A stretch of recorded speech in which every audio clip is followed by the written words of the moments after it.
Hello, ladies and gentlemen, and welcome to the final of the Brisbane GT. We have the incredible and amazing Josh McGowan versus Dan Savage. This is Demons versus Admech. I am currently flying solo. The amazing Ben Warrior is off having his lunch, and Matt Morris will be joining us shortly. So Josh Duffy is also in the chat for those listening along at home. Thank you so much for joining us on your Sunday, Saturday, wherever you may be in this world. We're playing the Scaring. I'm just going to quickly run through this mission, then we'll hit up the list. So Scaring, 5 objectives in the middle of the board. As you can see, there's a bit of an X pattern there. And the deployment zones are they're like a condensed hammer and anvil. So they're about 6 inches in from each side, a little bit of a cube. Now, that's actually going to be a pain in the arse for both of these guys. They actually have a decent density of models, and you can see the red dice blocking out these deployment zones as they are. So the progressive and primary mission for this is holding the objectives, but you need to hold 2 objective marks to get 5 points, hold 3 or more objective marks to get 10 to another 5 points, and then hold more than your opponent to get the other 5 points. So to get 15, you have to hold 3 and be holding more. This is actually a really rough mission for a couple of factors, and I'll touch on those a little bit later. But there is no special crazy mission special rule here, but the strategic scan is the secondary, but I'll wait to hear from Ben whether we even bother talking about that, if either of them have taken it. Has somebody just jumped in the chat? Who have we got? I am back. Beautiful. We also have Joshua Diffie who's just joined us. How you doing, brother? Oh, hi. How you guys doing? Oh, hello, birthday boy. You've been watching along? You've been hanging out with your family? Yeah, I've been. It's either been on the TV or it's been going through the speaker. We got little ones running around like headless chooks, and I'm having a spiced rum. Fantastic. Well, sounds like a good afternoon. So yeah, we got the Scaring. I don't know which side the players have rolled up to deployment on, because I think they're about to start deploying now. Benno, between mouthfuls, are you able to tell us what the secondaries are if you've got them handy? It doesn't look like they've picked yet, unfortunately, guys. I'll let you know as soon as they No, do. no stress at all. So jumping down those lists. So Joshua McGowan, he's playing pure AdMech. He has a battalion.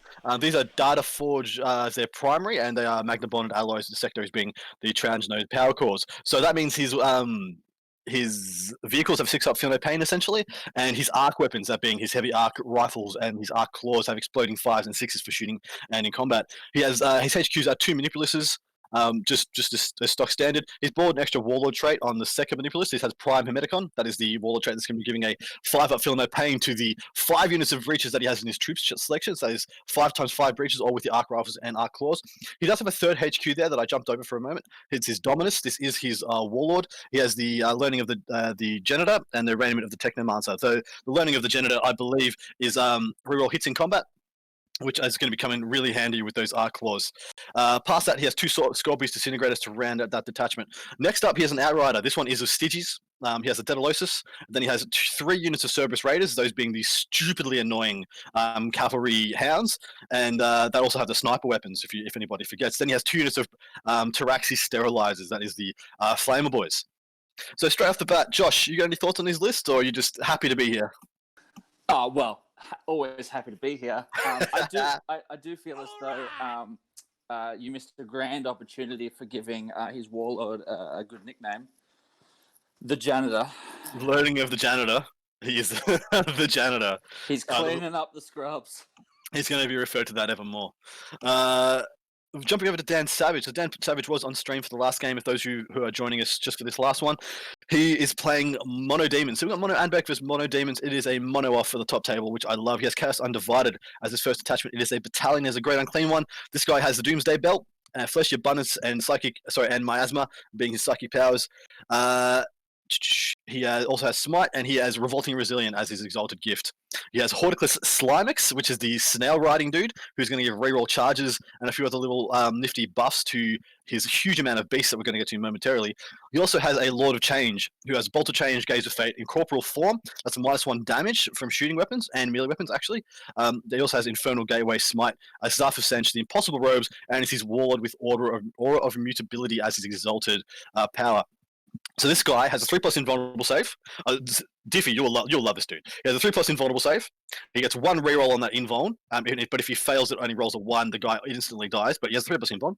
He has 6 up, feel no pain. And every time he makes a 6, he makes one of those saves, he regains a wound. So every save essentially takes a wound out of the pool or adds 1 wound back onto him. On top of that, he has incorporeal form, which means he's -1 damage. Essentially has a serpent shield, the same as a wave serpent. So -1 damage, 3+ invuln, 6 up, feel no pain. That regens wounds. This guy is an absolute beast to try and kill. I'm a big fan. What can I say, Adam? I'm a big fan. And then into his troops, he has 1 bloodletter bomb. That's 20 bloodletters with the banner of blood. So they have the 8-inch charge and 3d6 from reserve. Then he has 1, 2, 3 units of 3 Nurglings, a unit of 23 plague bearers, and then he has 3 units of beasts of Nurgle, 2 units of 5, 1 unit of 8, and to round it out, he has 5 flamers.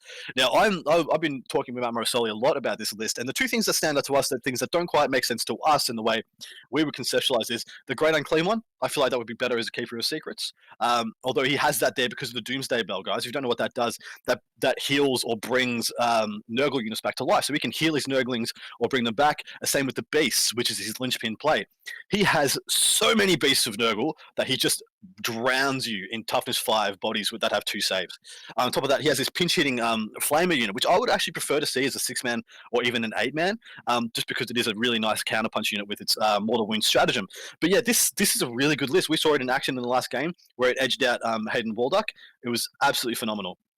We just had Diffie jump out, I believe. Yes, he did. Probably one of his kids needed him. But damn, I was just about to ask him what his thoughts were, who he hopes to win. Because both these gentlemen are members of Art of War, for those who don't know. But Josh McGowan is a long time. He's like an old hat. We call him the geriatric of the crew because he's a bit older than us, and he was crushing it before any of us were even painting our first models. So it's really good to see him back on the top table. Everyone's really, really stoked for him. Tim CZ83 stopped in for round 1. Some really great armies there. Well done, everyone, so far. Thank you so much. Thanks so much, Tim. Thanks so much, George, for joining us. Morosoli is back in the chat. He will be jumping back in the actual Discord to be commentating later in the day. He's out to lunch and doing some things with his partner, I believe. But yeah, it looks like we've got deployment happening now. We've got the Admech deploying on the left, the Demons are deploying on the right. This should be an absolute shitfest of a game. And I'm about to talk about why I think this is in the Demons' favor. I don't think it's hard to tell why, but this mission really favors the Demons. The Admech aren't able to start on any objectives because ideally what the Admech would want to do against this Demons army, use the sterilizers, use the hounds to slow him down, while all the shooting, the breaches, and the disintegrators just start taking swathes of bodies off and start pounding into all that stuff, doing a lot of damage. The fact is, he can't sit back. He has to move forward. He can't actually sit there and he would sit there and get 0 on the primary if he does not leave his deployment zone. The fact that that's the thing is huge for the Demons. The Demons want to move up. They want to get in his face. They want to bog him down. And both of these guys have scouting units that are going to get deployed. Whoever wins to scout first is actually going to be a big deal. If unless Dan has already placed down Nurglings and decided he's going to take the forward position, because I think the difference there is that the Cerberus Raiders have a pre-game move, as in the same ilk of Stygies, whereas the Nurglings do just forward deploy. Yeah. So Dan could just decide he's going to take the front foot and he's going to deploy everything on the objectives from the start of turn 1. Unfortunately, that would be some issues there, because if he goes second, the breaches could get realistic charges due to the Manipulists giving them extra movement, and so extra to their charges. They could realistically charge into the Nurglings and start clearing them very easily, and all he would be offering there would be a leapfrog to his opponent. So maybe he's being conservative. I wouldn't be surprised if he has Nurglings in that L-shaped ruin to his side of the board. If they are going to be deployed anywhere, and they can just move out top of turn 1 into the middle, and he can be sitting safely on 3 objectives. They haven't been put down. Yeah, but that'd be my assumption. Due to the fact that he knows where he's going to get to put his Nurglings, he can put down his Nurglings last before the Raiders get to scout move and really get his way with the board. Looks like it's being really heavily weighted to the top. Literally all the 25 breaches have been putting on the top of the board. That's probably a good call. That's their best firing lane is down there. But I think that has I would have deployed them last, to be honest. I would have put down the tanks in the back first. I would have started dropping characters, because now I think there is a good opportunity for Dan to start stacking the bottom side of his deployment and make a play for the bottom 3 of the X objectives rather than going for the top 3 or the middle. That means he pretty much will concede the top left-hand objective. But look, 25 breaches is just not something you want to be, walking straight into. It's probably best you can see that one and fight for the other 4. Predictions in the chat. Actually, just tell us where you're from. Give us a shout out. Where you're hailing from. What are you painting? What are you doing with your afternoon, evening, morning? And who are you hoping to win out of this one? Who's getting your votes? I'm personally going for Josh, but I'm thinking Dan's going to win. That is my prediction straight up. Ben, what do you think? I'm with you there, mate. I think the mission favours Dan. Yeah, I'm rooting for Josh though. I'd love to see Josh get a win. Yeah, I'm very much the same. Yeah, I think it'll be close either way, but I think it'll be Dan. Yeah, I think the mission favors Dan just a little bit too much, and the fact that it's working into his game plan to do exactly what he's going to do. Double O Donut, great name. Perth and rooting for Admech. What are you doing with yourself, man? You painting any models? Doing any hobby? Or you out and about, going for a walk and watching us on stream or something, or just listening along? And what else we got going on? So let us know when you get to secondaries, by the way, Ben. But by all means, take time with your lunch. There are some interesting nuanced things with these lists. I feel like the manipulators are going to play a big role. We just got an update. So Luke Pierce is playing as Hayden Waldock. So Luke is the only other undefeated player here, apart from these guys. He actually has a legitimate chance to leapfrog both of these guys if they get a draw or a very low win, and he gets a massive win. Like he'd need to get like a 90 or 100 or something. So I've got the secondaries for you, mate. Beautiful, laid on me. So Dan's gone quarters, the mission one, so the scanning, and the banners, and then Josh has gone quarters, assassinate, scramblers. Nice. So assassinate being pretty bold by Mr. McGowan that's pretty much saying he's going to kill the greater demons. And so what did the other one he said? He said he's gone for quarters and scramblers. Yep. Nice. Yeah, I think quarters is pretty good. Scramblers is also a good one for him. His sterilizers are most likely going to be starting in reserve. They can come down and get those pretty easily. The picks by can go up, can't they? They can they can jump up, jump down whenever they want, really. But the big deal here is that Dan has chosen the mission secondary. So I'm just going to read that out for you guys now.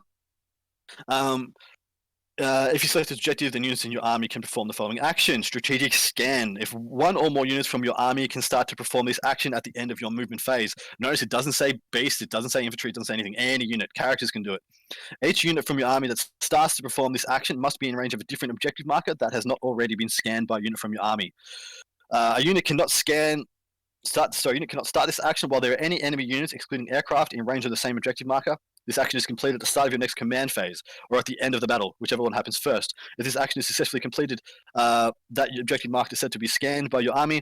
You score a number of victory points at the end of the battle equal to how many units from your army have completed this action, as shown below.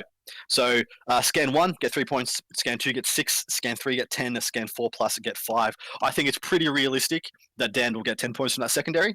I think he knows that too, but there is a very nice opportunity cost that if he does get a clutch 4th one, he will go straight to 15. I think they're all really good picks by Dan. So he's gone quarters, banners, and that. Banners and strategic scan together make all the sense in the world. But if you see what there's actually been a lean towards killing stuff by McGowan. He's gone assassinate, hasn't he? I suppose he's eyeing up those 2 greater demons being things, big targets opportunity for him that he can probably has a decent to good chance of killing pretty reliably, yeah? Yeah, I think so, and it surprises me that he hasn't gone Abhor the Witch, because that makes each of those characters worth 8 points if you take Assassinate and Abhor the Witch, because he doesn't have any Psychers, Josh. Oh, that's true, yeah. So he would score 16 points off those 2, but then he'd have to kill Horticlus to even get any more than that, wouldn't he? Yeah, but I think it would make sense for me to go Abhor over Assassinate, because then he just has to kill the 2 greater demons for 10, instead of all 3 of the other ones for 9, so maybe a little bit of a mistake there by Josh. Unless he's got a Psyker I don't know about. No, he doesn't. 100% he doesn't. He's pure Admech. He's no Psychers, unless he's bought in a freaking Inquisitor. So I'm just letting you guys know an update from the Luke Pierce Hayden Waldock game that I was alluding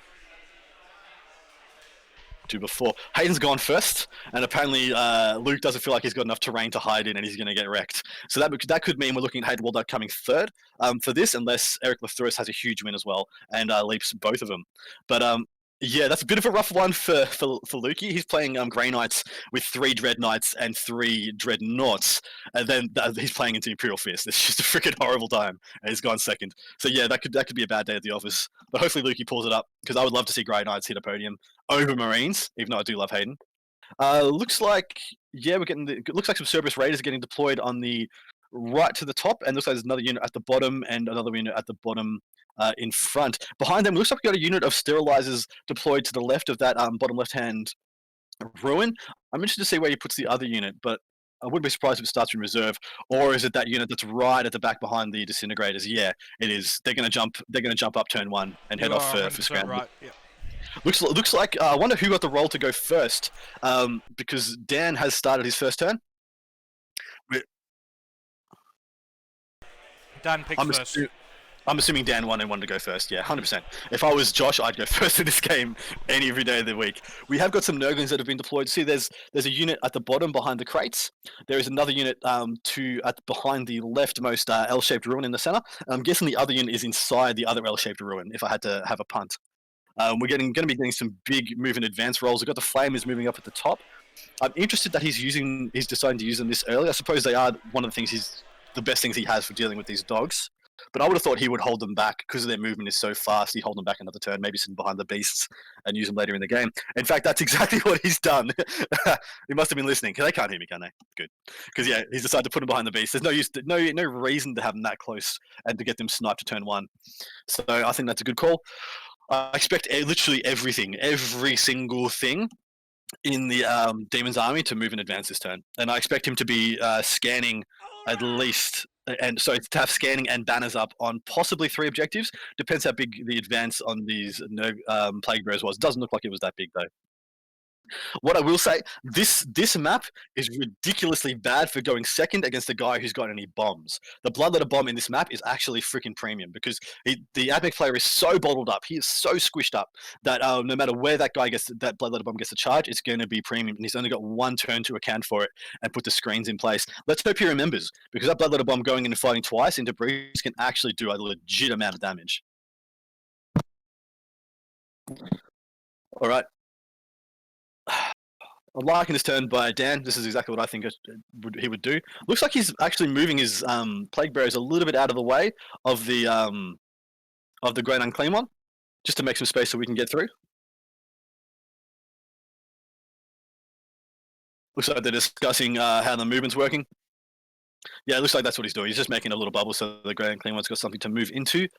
I'm interested to see how Dan has held back his other 2 units of beasts. I think that's a pretty interesting tactic, because I'm not sure I would have done that. I would have done the inverse of that, put the Plague Bearers on the back line and have them walking up, putting up all the banners behind his lines, because right now the Plague Bearers are probably going to cop quite a bit of a hiding. But it looks like his positioning's pretty well. There's not going to be that much fire onto them, because as you can see the angles of the L-shaped terrain, he might only get, if he moved straight up, which would actually be a mistake by Josh, to move straight up in that manner and not move straight forward, it wouldn't get a hell of a lot of shots through onto the Plague Bearers from the arc weapons. Looks like we've got to move in advance from the beast in the bottom of the table. They're going to be skirting around. There is a definite weak flank that Josh has signaled for Dan, so I wouldn't be surprised if he puts a hell of a lot of his resources towards the bottom of the table now. I might even see that unit of 5, the other unit of 5 Moon advancing up behind that other unit. So what I would expect to be reinforced flank, because that's where the raiders are. So if it goes in. But the thing is, like, I wouldn't be surprised if Dan's thinking the same thing, and his unit of 8 beasts is the bag for all the arc weapons, and he'll surge them, miasma them, and just make it a real big pain in the ass. Yeah, I expect to see those Cerberus raiders along the top of Josh's breaches to move around into the front, just to protect from the Bloodletter bomb. Mm. Well, if you notice where the Cerberus raiders are, the 2 units of Nurglings that Dan's put there completely stop the Cerberus raiders from leaving their deployment zone with their pre-game move. No, but all they're able to do. We'll just move them around. Sorry? Just Josh on turn 1. We just move them around into the front of those breaches, and then the Bloodletters won't be able to make combat. Yeah, exactly right. But I think that's what he wants. If I was Dan, I'd be very happy for Josh to be contained in that top quarter of the board on that only single objective. Sit on those 4 objectives and just win on primary. With how heavy he weighted the top of his table, I'd be like, man, there's no way I'm going to get that 1 objective off you, but I can certainly make it really hard for you to get the other 4. Because realistically, these guys don't do a hell of a lot to each other in combat. I'm actually not quite sure who's got the edge here. I wonder if the mortal wounds from the beast stratagem or the exploding 5s and 6s from the Forge World Dogma. I wonder which one of those comes out on top in combat.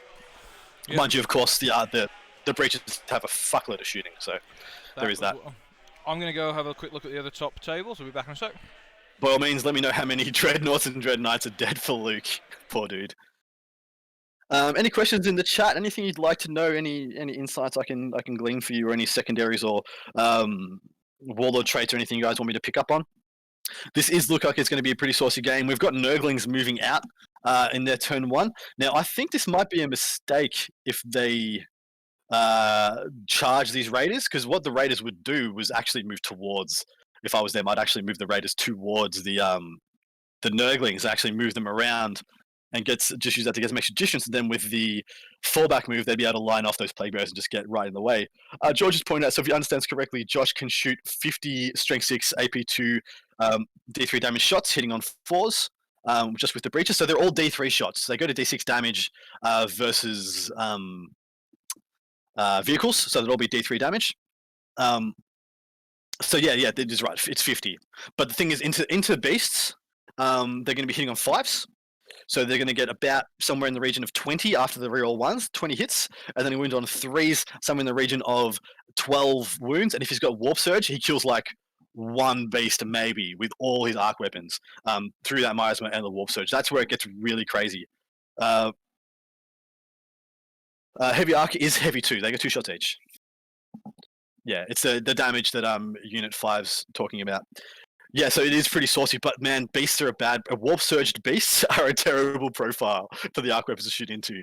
But I think it's better for him to put all the arc weapons and to try and pull down the Nurglings this turn. If he can put some decent work into the Nurglings and the Plague Bearers as well, shutting down his infantry and his ability to raise banners, I think that's a really big deal.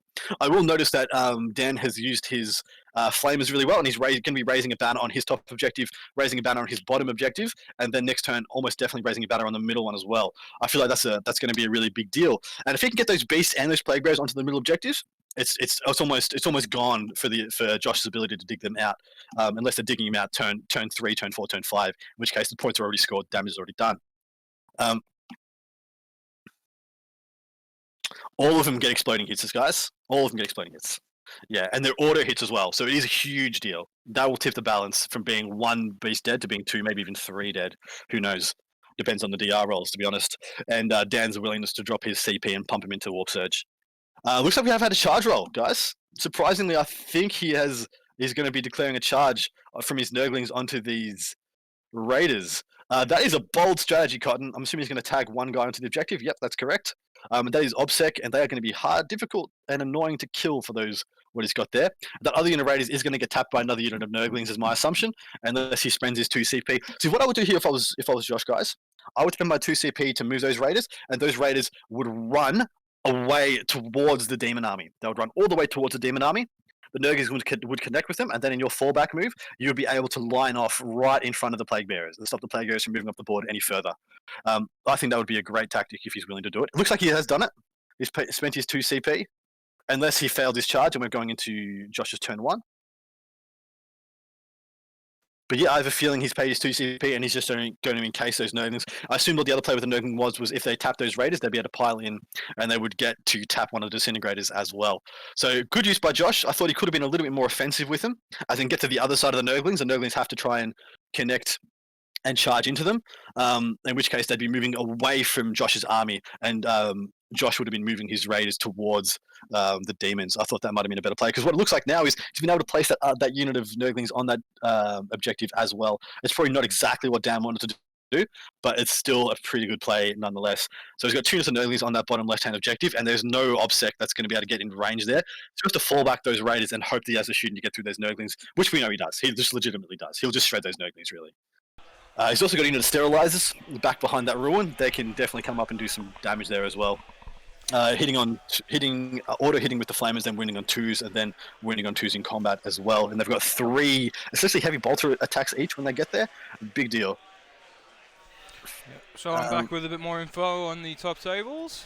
Yep. So Luke, as you said, has gone second. He has only lost 1 Dreadnought, and his Dreadknights were all put in strategic reserve. So good lad. Not a huge turn on for Hayden there. So we'll see how that ends up. Eric and Jordan Bennett are still deploying. Just as you can imagine, there's a lot of Tyranids to deploy.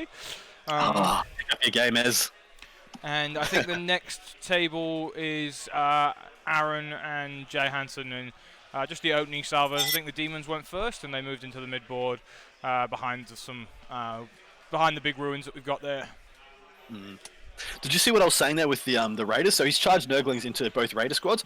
I think Josh spent the CP and used it to create a little conclave around the Nurglings, but they, with their charge move, just went around and managed to get on the objective anyway. I thought it would have been better to pull the Nurglings away from your lines. You move if you're going to spend the CP, move the Raiders to move them all the way around to the other side of the Nurglings. So the Nurglings are charging away from your lines, and secondly, when you fall back, it lets you put the Raiders in front of Josh's army and let them get back into relevance again. Yep. Because essentially with that move, Josh was paying 2 CP to give them the pre-game move they didn't get at the start of the game. So he could have done a lot more with it, I think. But I don't think he made a bad decision, though. I think he did it right. Because what he did was he stopped the Nurglings being able to connect into the Disintegrator. Yep. Which I think was their game plan. We are going to see a hellacious amount of fire coming out. Here comes the Raiders are going to be falling back. I think the Raiders are just hitting. Oh, yep. Oh, yeah, sorry, they're doing their pile-ins. Apologies. Looks like they took 1 wound at the Raiders at the top, and the Raiders at the bottom also took a wound as well. Unless that's one of Dan's wound dice. So yeah, banners have been raised on the bottom and top of Dan's objectives. Nurglings can't raise banners yet, needs infantry I think it's any unit for raised banners. Yes.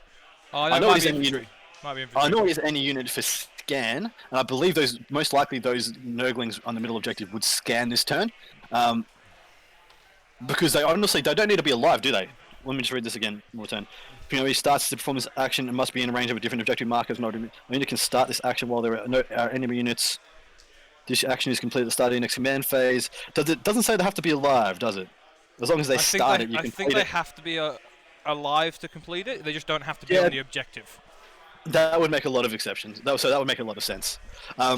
So yeah, look, I probably wouldn't be scanning on that middle objective then. I probably would have been scanning on the Plague Bearer objective at the bottom. You can scan all 3 at one turn, man. There's no. Oh really? Can you? Yeah, any units can do it. It's not a one. Holy crap! You just do it then. Like the Nurglings are doing it, and yeah, he could have scared 3 this turn and gotten 10 points. That's ridiculous. Yeah. I'm sorry, as long as they live to his next turn. But you can't see 8 beasts going down this turn. No. And I don't think there's any way he kills all the Plague Bearers, considering the issues with the line of sight he's going to have. Yeah. But honestly, he probably didn't do it with the Plague Bearers. He probably did it with the unit of 5 beasts behind the Plague Bearers. Just an update from Josh. Apparently Dan is rolling bullshit, as usual. Apparently, so. As usual, yeah. These gentlemen are long-time players. They play each other like most weeks. Nurglings took 1 damage from 8 wounds, so it's about average with a 5 up, 5 up.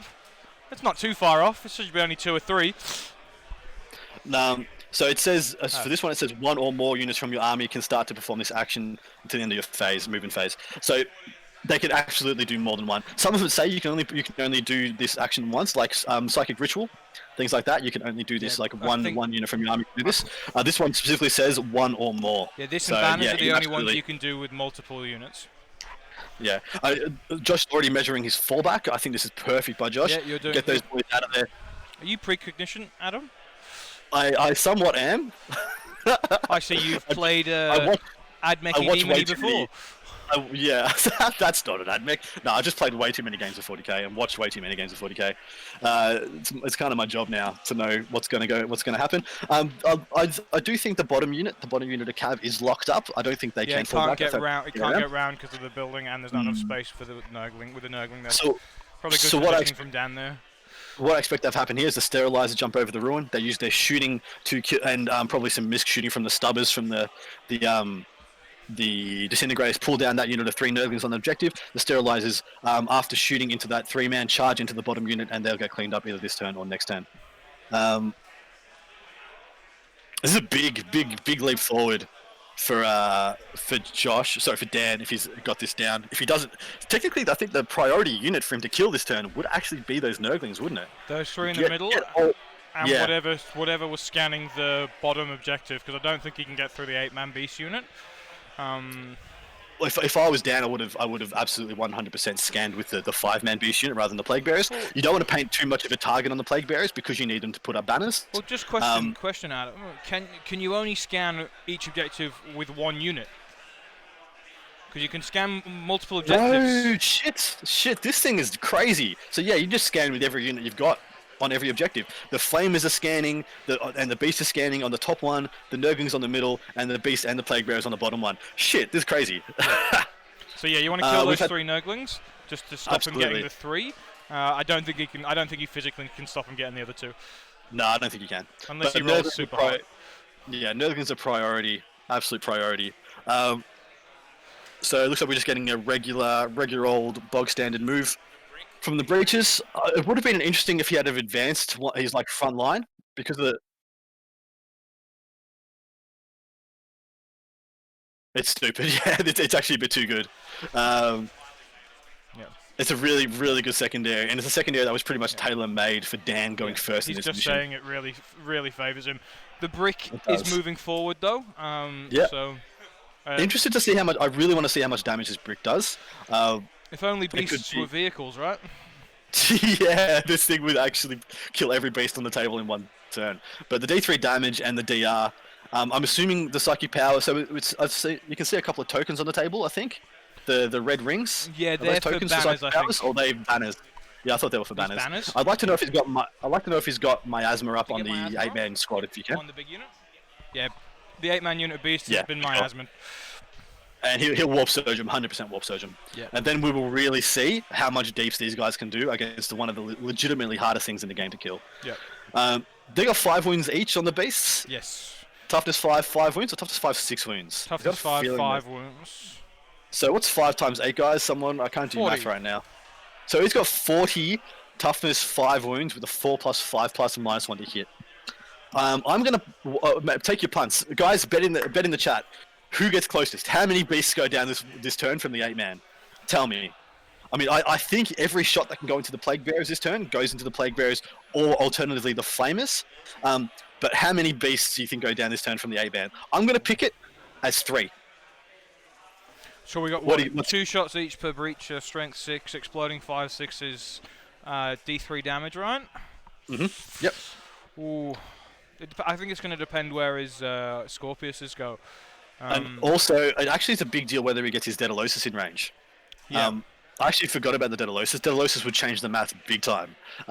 If you're able to stand up and see where he is, I'm assuming. So there's a tiny little model Yeah, he's right in the middle of the brick.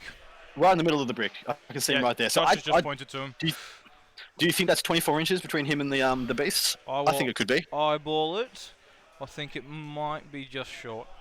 Can someone confirm in the chat whether Daedalosus is 24 or It 18? is I believe it's 24. Yeah, 24. Yeah, I think it is. So that changes the math big time. So they're hitting on 4s, re-rolling 1s, exploding 5s and 6s. I'm going to change. I'm going to change my prediction. I'm going to say 4 to 5 beasts go down. Is it with the neg 1 to hit? Is it just exploding 6s? No, it's unmodified 5s and 6s Okay. explode. But the other one, the one from the Canonical, that he can. Oh, sorry, the one from the Warlord trait. If he doesn't want to have the 5 at Feel No Pain, which he might not want to have the 5 at Feel No Pain yet, I'm going to read out the. I'll just find out what the canticle they're in as well. What canticle Yeah, are you please in, do. Josh? The Stygies specific one, whichever that is. I'll check Okay. Engine War. So learnings of the Janitor. So he can have 5 at Feel No Pain. He can also have. Where is it? When resolving an attack made with a melee weapon by a friendly unit. Oh yeah, sorry, it's melee weapons that explode. Apologies.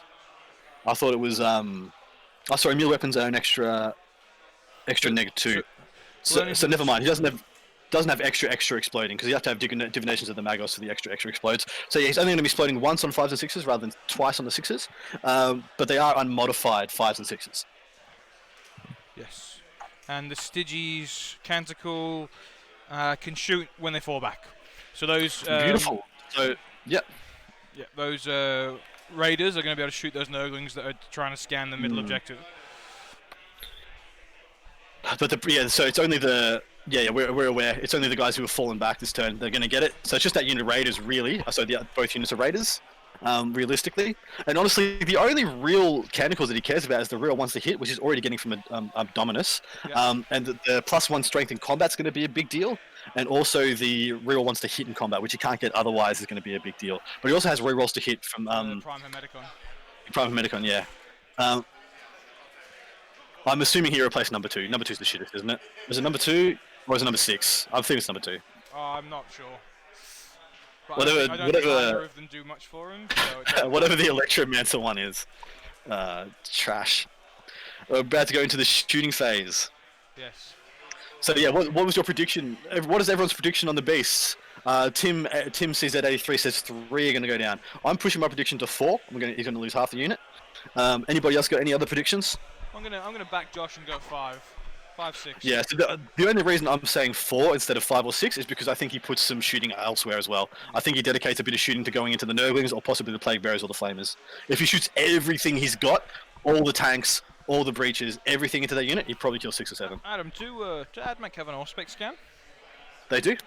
Okay, They do indeed. I just noticed that front of that breachy unit, that's a prime spot for a Bloodletter Bomb. Honestly, you wouldn't care. 5 breaches shooting, you wouldn't care. What would you care about would be the sterilizers. Yes. 5d6 strength 4 auto hits is enough to half kill Flamer Bomb if you roll hot enough. That's where the issue would be for him. But mind you, from the looks of things, I wouldn't be using it next turn. I'd be waiting another turn, letting him spread out and try and equal away what's left of his screens. Because obviously the dogs firing some of his breaches. He's firing into the Nurglings in the middle and yeah. firing so 3 into the Nurglings, 2 into the big unit. Yeah, that's fair. That's probably just the line of sight restrictions. Here we go. Has he warp surged on the beast? Did you warp surge the beast, Dan? Yeah, he did warp surge the Yeah, beast. for sure he's gonna. For sure he is. Yeah, I think it's 4 beasts dead, George. That's my prediction as well. Oh, sorry, there's Nurglings and Flamers there, so I think Josh is going to try and take out as much infantry as he can to stop raise the banners. So what was that, Ben? So he's not fired at the big unit of beasts at all. He split his fire into the Nurglings in the middle doing the scan and into the Flamers to, I guess, try and kill as much infantry as possible. Yeah, that's what I thought he might be doing. I thought he would want to put a reasonable amount into the Flamers, try and clear, because he can clear them quite easily, and then see what he's got left after he gets to the 2 jobs he needs to get done. Yeah, I mean, you could clearing almost, infantry for banners. You could almost not use the Bloodletters for damage in this and just get them on the middle and the bottom left objective for banners, if you can clear out those raiders. Yep.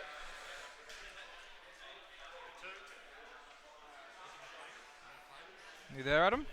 Yep. Right. Sorry, I just got a message from Luke. So he lost 8 Termies and 2 Dreadnoughts turn 1.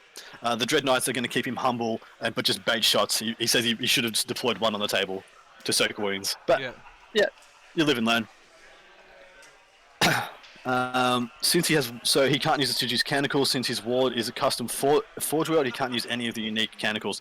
There you go. That'll be something interesting that we might have to point out to him later. But honestly, I don't think it's going to make much of a difference here. So Diff just asked, how will these 2 lists change when you see an core/aura change? Which of Josh's lists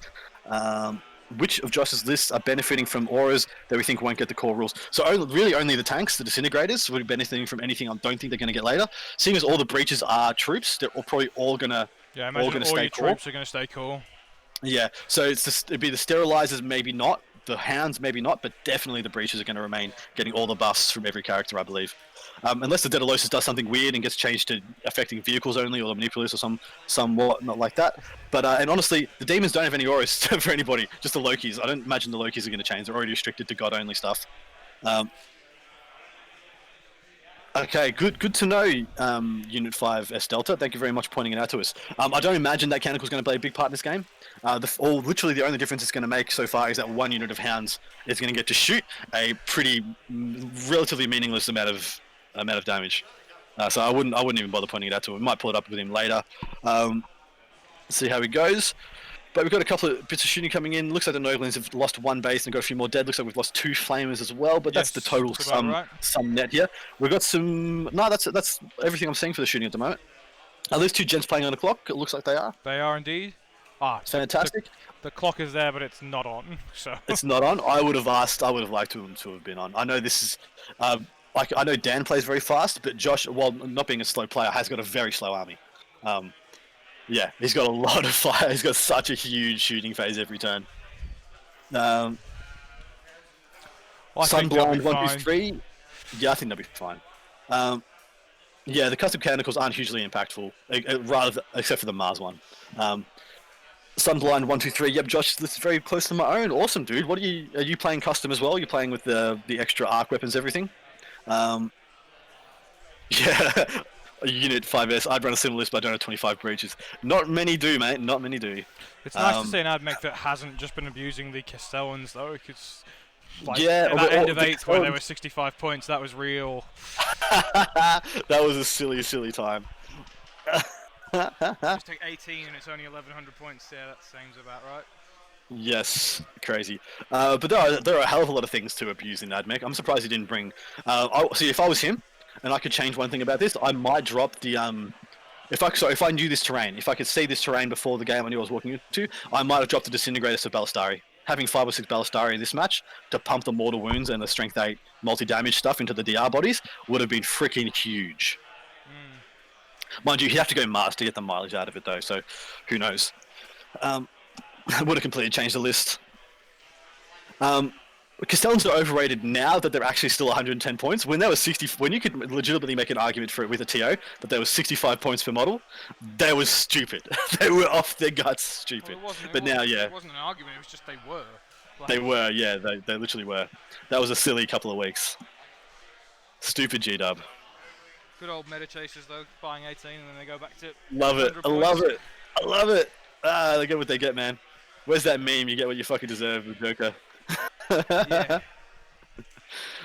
Good stuff, Delta. You're a champ. Where's the shooting going in now? I haven't seen any guys or any models being picked up that I've noticed. Nurglings. Yeah, the Nurglings in his deployment zone essentially get picked up. The one unit's been completely picked up now. Assuming that was the sterilizers. The other unit's probably going to get charged. What units is he using for the sterilizers? Are they the legit models? Yeah, they're the Taraxi models. Yeah, cool. Because they actually look more like they got angelic wings for some reason. I think it's like just they the were yellow seraphim or and something. Yellow and white Yeah, paint they look jobs, like so. Exactly right. Celestine-like. They're huge models though. I didn't realize how big they are because they're the one Yeah, AdMech they models are I quite like. big. I really don't like the aesthetic of the AdMech models, but I don't like the aesthetic of the wings on the sterilizers, like the kite-like wings. I think they look silly. And I don't like the birds. I don't like the flyers. Everything else I'm happy with though, except for actually the toaster tanks. The toaster tanks can suck a dick. I think they're terrible. No holding back. I mean, they're amazing models. So they're amazing in game. I don't mind the transport so much, but the disintegrator just seems a bit bland and boring. it's very blocky, isn't it? Yeah, it's just a brick with some shit stuck on it. Essentially, of the same ilk as the repulsors and the impulsors, technically. Yeah, but they don't. They have a hovercraft, so they don't get fly. But they hover for some reason. The literal hovering tanks don't get fly. But yeah, so silly. Yeah, I wish the wings were smaller since they made moving models a pain. I agree. If I owned those models, they would already have been in pieces. They would just break in my clumsy meat hands. So we've got some more shooting going into the Nurglings. Notice I don't think he's put a single shot into the Beast yet. And I wouldn't be surprised if that trend continues. And we were all wrong and no Beasts die. Well, Wouldn't that be funny? we preface that question with if he fires everything into them, so. Yeah, that's true. Looks like he's got another couple of wounds coming down here. So this would be Stubbers, I believe. This would be shooting heavy Stubbers into Nurglings. Hitting on 3s, wounding on 2s. Unit 5S, I bought a box of Taraxi and have used them in only 2 games since they're such a pain to use. Yeah, that's fair. Have you stabbed yourself? Have they made you bleed yet? Yeah, exactly, George. Pick up the soft targets. I thought he'd have enough fire that he could do a bit of both. I'm not sure he had enough fire to kill all the Nurglings, but he could definitely kill the ones in the middle, probably half kill or 3/4 kill the Flamers, if not kill them, and then still take out a couple of beasts. So how many breaches do you? So how many plasma destroyers do you have in your Riser silly Vanguard spam list? How many do you have, unit? Say you don't have 25 breaches. Have you got like 25 destroyers instead? Masochist. Do you just make them all? He just made them all his 5-ups. Yeah, I think he just passed like 5 or 6 What 5-ups. a jerk. What a jerk, Dan Savage. You're a mean man. And that was to keep the scanning Nurglings alive? That was. Holy crap. Holy crap. That is actually hectic. All it just needs to do is keep the middle Josh. clear. Yeah. Yeah, George has got it right. If he can successfully control 2 and then keep shooting down off the middle, he'll do well. He'll get a good score at the end. The problem is though, if he loses the middle, it's just going to snowball. It's going to compound. Yeah, it's hectic. I used 2 runs of 6 destroyers, but the Vigilus strat gave them +1 to hit for the safe overcharge. Yeah, right now the only way to get that now is from a Daedalosus, and then you're beholden to having something within 24, so your opponent can play around it and make it a bit icky. I do love the Ryzer destroys though. I love Ryzer Fulgurites as well. I think they're freaking sick. Yeah, but then you have to buy a unit of Castellans, mate. You don't want to always have to. I believe they're having a bit of rules check. I think that's I think Benny might have told him about the canonical thing, in which case that would stop. Because yeah, all of a sudden it did become really relevant. Yeah. Yeah, Josh was about to shoot that Nurgling off, so I yeah. As a TO, No, that's fair. That's fair, mate. I think that's fair because it was going to be non-pivotal, but now it is definitely pivotal that he has that information. Yeah. So yeah, we've confirmed you can't use the Stygius Canticle. Thank you very much. Josh says thank you. Yeah. Because yeah, the last thing either of these players would want would be at a top table, making mistakes like that, for all of us to see. And yeah, it's relatively still new in the edition for tournaments, guys, especially in Australia. This is the first GT that's being held, fully competitive GT being held in Brisbane, or has there been one already? There was a test event, but this is, I think, the first in Australia, maybe? I don't know. Definitely the first up here in Brisbane, and I think the rest of the country's in lockdown. So yeah, so that Nurgling surviving changes him from getting 6 points guaranteed to getting 10 points guaranteed at the end of this game. Yeah, so that is a big deal. Big deal. That roll was hectic as shit as well. What did you say? He made like 5 out of 6 out of 6. That's mental. That is absolutely mental. Nurglings, guys, Nurglings. Consistently exposing your opponent to variance is all they do, and they absolutely wreck. Yeah, there's been a couple in WA, a couple in South Australia, a couple other little tournaments here, there, and everywhere. But yeah, I'm really happy we're starting to get some decent sized tournaments again, with some big names attending. I'd love to be able to stream a couple of WA events and see what's going on over there. But I think they've got their own coverage through Objective Secured and guys of that ilk who do some amazing works. Who's having a complaint in the background? Is this? Is dead now. Yeah, I would be surprised if you didn't have some more misc shooting to put into that Nurgling. Like one of the disintegrator cannon. Yeah, would top it off really nicely and just put it down. Unit 5S WATCs, that's the Western Australia Team Championship, is coming up relatively soon. It'll be interesting to see how that goes. Yeah, I'd be really interested to see how that goes as well, mate. Any ideas how many teams they got listed? Here's 120 players coming to that event as well, which is incredible. I miss team events. I miss team events so much. I might be content to turn myself into a team event specialist and just strip everything else. But we will see. More will be revealed. Because team events really get my juices flowing like nothing else does. It's just the best. Born Again Manchild, I think it's between 120 and 134. That's amazingly good. What a great indictment for the health of the hobby in WA. Of course, the Nullarbor did keep you pretty safe from COVID, though. I'll be back in a sec. Yep, no worries, dude. Go do the good works and then tell us some juicy dramas. Ha. So I don't want to say it's a pretty average turn by Josh. I assume he's still got some shooting left, to be honest. So the sterilizers will be going, if there is no shooting left, the sterilizers will be going into that bottom unit of Nurglings. They should pick them up pretty reliably. Past that, I don't think there's going to be any other charges. So it's really just going to be a case of if those raiders in front of the Plague Bearers do slow them down enough to make a significant difference, or because I think that's the only way he's going to keep that middle objective safe. But even now, I don't think it does. I think the topmost, I think the Beast of Nova can make that middle objective as well pretty easily with any decent advance roll. Yeah, definitely. Art of War. So Diffy's been saying, yeah, the hard close of the WA boys kept him pretty safe, and it turns out it's been the right call for the health of the game. That Premier of WA really has been thinking about the health of the 40k community. So, any ideas where they're up to now, Ben? So because Nurglings don't die, they're about to cop 4 breaches into a 2-man Nurgling unit because Dan is rolling like a god. Yes, he is. Who have we just had join us? Is that Mr. Morrisoli? Sure is, mate. How you doing? Hey, brother. Welcome back to the stream. You got this up and running? I sure do, man. Give us your... So you know nothing about this game. You don't know secondaries. You don't know anything, yeah? Give me the... I want to get your... Give me the hour in a minute. Tell me what's going on. I'm about to, but I want to get your first impressions of what you were seeing right now on face value without any context. There's a lot of breaches that aren't dead. Yep. So this is the bottom. This is the bottom of turn 1. Firstly, Okay, so who went first? Dan went first. Dan went first. So this is we're in this shooting phase for the Admech's first turn. So all the Nurglings Right. are dead. All the Nurglings have been wiped. That's pretty much to be expected. And it looks like we're down some beasts, are we? No, zero Nobles. beasts have Okay. been lost. We're down 2 flamers on top of that. I assume he's still got a couple of bits of shooting left, but Got it might another just be like 1 or 5 2 disintegrators. breaches and the Yep. disintegrators, I think. It Yeah. looks like Josh is positioned pretty well here, right? Like as tough as all the demons are, I feel like it's gonna be a pretty hard ask to get through all those breaches.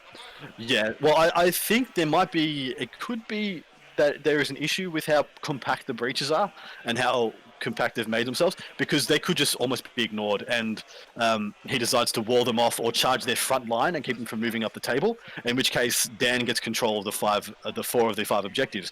So just bring you up to speed, Matt. The primary for this: hold 2 or more objectives for 5 points, hold 3 or more for another 5 points, and Looks control more for the last 5 points. Looks like So- Josh has just picked up all the rest of the flamers as well. Yep, that's probably to be expected as well. But yeah, so from my point of view, there is a legitimate opportunity for Dan to contain the breaches where they are, kill everything else, and completely stop Josh from scoring any primary points, which I think would be a really, really big deal. Yeah, look, that's certainly a possibility. I'm looking at how are the breaches laid out? Are they in lines down as units, or are they? Josh, are you ranked like 1, 2, 3, 4? Yeah, he's ranked up like Yep. that. I think the front line is 1 unit of 5, Yes. Yep. yeah? Which I'm a fan of because it stops him from getting multiple units tagged. But it's also a bit of an impediment, because if that front unit does get tagged, the whole brick stops. The whole brick stops moving. Because first turn, that would have been what I would have done. I would have tried to get a unit of Nurglings to tag into the front breaches. That unit of 3 that started on the middle objective, I would have been a bit more aggro with it and tried to put them onto his home objective and tagging into that front unit of breaches. I feel like that would have been a really, really annoying thing to do. And then I might have warp surged him in combat just to be a complete pain in the ass.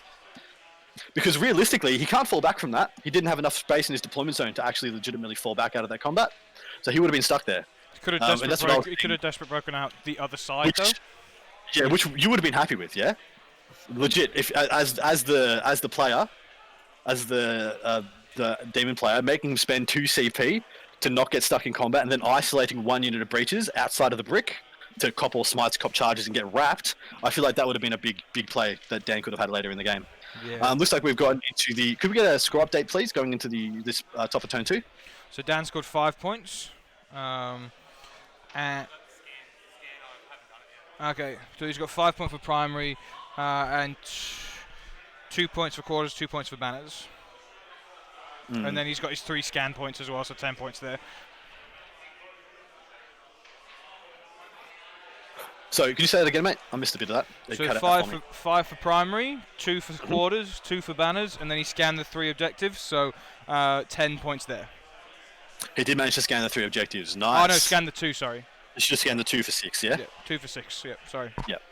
No, fair enough. I feel like that is looking pretty good. That's a pretty healthy score. Whereas, what did Josh get? He would have gotten.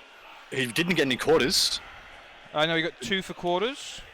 How was he in the third? The Raiders, of course. Never mind. Yeah. So 2 for quarters. That's probably it. Yeah. He didn't get any he'll get- assassinate. No, but should get 5 points for primary, unless the bloodletters come in and kill those sterilizers, which could be a good target. Yeah. That would be a good target if you put bloodletters in and clears up that bottom part of the board. That would really have to divert a lot of resources from making inroads into the brick of beasts and plague bearers. It's kind of weird, you know how you usually play like Dawn of War and you swing it round to be Hammer and Anvil? It's almost like they're swinging it the other way, playing Hammer and Anvil and swinging it into Dawn of War. Yeah, or almost even into a little bit of Vanguard. So, Matt, if you were playing the demons right now, would you see this as being a bloodletter turn? Bloodletter time to put down the bloodletters, or do you think you wait another turn? You probably wait. I think you wait as well. I think you let your smites do some work, clear some screens. Also, the Taraxi are probably the thing that need to go down if you want to use the bloodletters effectively. If not, they're pretty much going to have to go into breaches. Otherwise, they're going to get flamed by the Taraxi and actually take a shitload of damage from the Auspex scan. Yeah, I think you really need to thin out some of the, not junk, but just some of the other stuff before you can really attack that breacher core. Yeah, and it depends how you want to go into it. I feel like a better idea than attacking the breaches would be to clear the bottom unit of sterilizers and raiders, Cerberus raiders, and then try and get a charge from that ruin into 2 of the disintegrators. I feel like that'd be a really good play. Yeah, I don't think you're too worried about the disintegrators. Like, they're annoying for the Nurglings, but they don't really hurt the beasts all that much. Like, the shooting isn't that great. But they actually really hurt bloodletters, man. Like nine stubby shots and all that. Actually, they actually are worse for them than the breaches are, essentially. Just do it with the mother. Yeah, well, there's no Nurglings left, so the disintegrators have already Done their job. I'm interested to see he's put the lock out there again. He's doing the same thing I think he did against Waldark. He's got maybe the lock is going to scan that middle objective safely. Well, he's probably going to scan it with everything. He'll scan it with the Plague Bearers, the Beast, and the lock this turn, and then see if he can just dislodge him off. Still like get 3. Looks like he's measuring out his 9-inch deep strike in front of the breaches. Yep. That's cool. If he can get outside of the 12-inch range of the sterilizers for their Overwatch with the flamers, he can essentially charge into those breaches pretty well. That would keep them in their deployment zone. He'd probably easily get through that front rank with the first unit of attacks, and then tag into the second one. But maybe he doesn't tag into it because they actually do quite a bit of damage in combat. I hope he's aware of the Auspex scan. We'll see if he is. I'm not sure, man. That's lucky. So just looking at some of the things in chat. Yeah, what's up? For deep strike, is it true distance or is it horizontal distance for coming in 9 away? It's true distance, but remember the 5-inch vertical engagement. So it doesn't think of that more than think of the true distance. As long as he rolls the 9, yeah, it's true. But yeah, the 5-inch vertical makes it a bit wonky, especially if you're charging up levels. Makes it a bit silly. I think it's just for when he's coming in. Yeah, it is true distance then, 100%. So still get 3 units in the back shooting if he tags in the front, 10 in melee. Yep, the flying lines are open to the objectives, blah blah blah, split the L's. Diffie says, I think Josh will be forced to split around to the left L at some point as a Savage swings to the bottom of the board. Otherwise he can reduce too much of the breach's output. The Disintegrators are good, but versus Nurgle tend to find too varied. Yeah, the shot, they because they don't have a hell of a lot of one profile of shots, you tend to find that 1 or 2 of the shot profiles in the Disintegrators just does nothing. It's just funny in this game, the Stubbers are doing a lot of work, whereas the other 2 guns might not be that good. He needs to be moving breaches south. He's going to struggle to get primaries otherwise. Yeah, I agree. I thought there was a bit of an issue with putting all the breaches up there. I know he wants to bubble up around all the buffs he's got, the Manipuluses for the extra range, and then the extra move and advance, etc. in charge, and then the Daedaloses and the Dominus for the reroll hits and the reroll ones. But man, it does get a bit heinous, doesn't it, when you have to factor in the fact that you've got essentially 3/4 of your points in probably a 12-inch bubble. They're just not impacting that much of the board. But mind you, that can change very quickly. Like we said, with charges and the pluses from the Manipulus, he can spread out a lot quicker than you think. So we'll see how he goes here. It could be a lot more to be seen. I'm assuming those sterilizers are not within 12 inches, because that would be true distance down, and some of them wouldn't have line of sight. Yeah? I think they're actually, they don't have line of sight. Yeah, they're either that or they're on the bottom floor because and the due to the wings they can't fit. In which case, this is a really good spot for the Bloodletters. That's a really good spot. Yeah, I still think I would have held them another turn, but I would have held them. I guess if this is what you're doing and this is your game plan, you want to take away some of that damage now, then yeah. Well, you want to take away some of that damage, and on top of that, you want to stop his movement.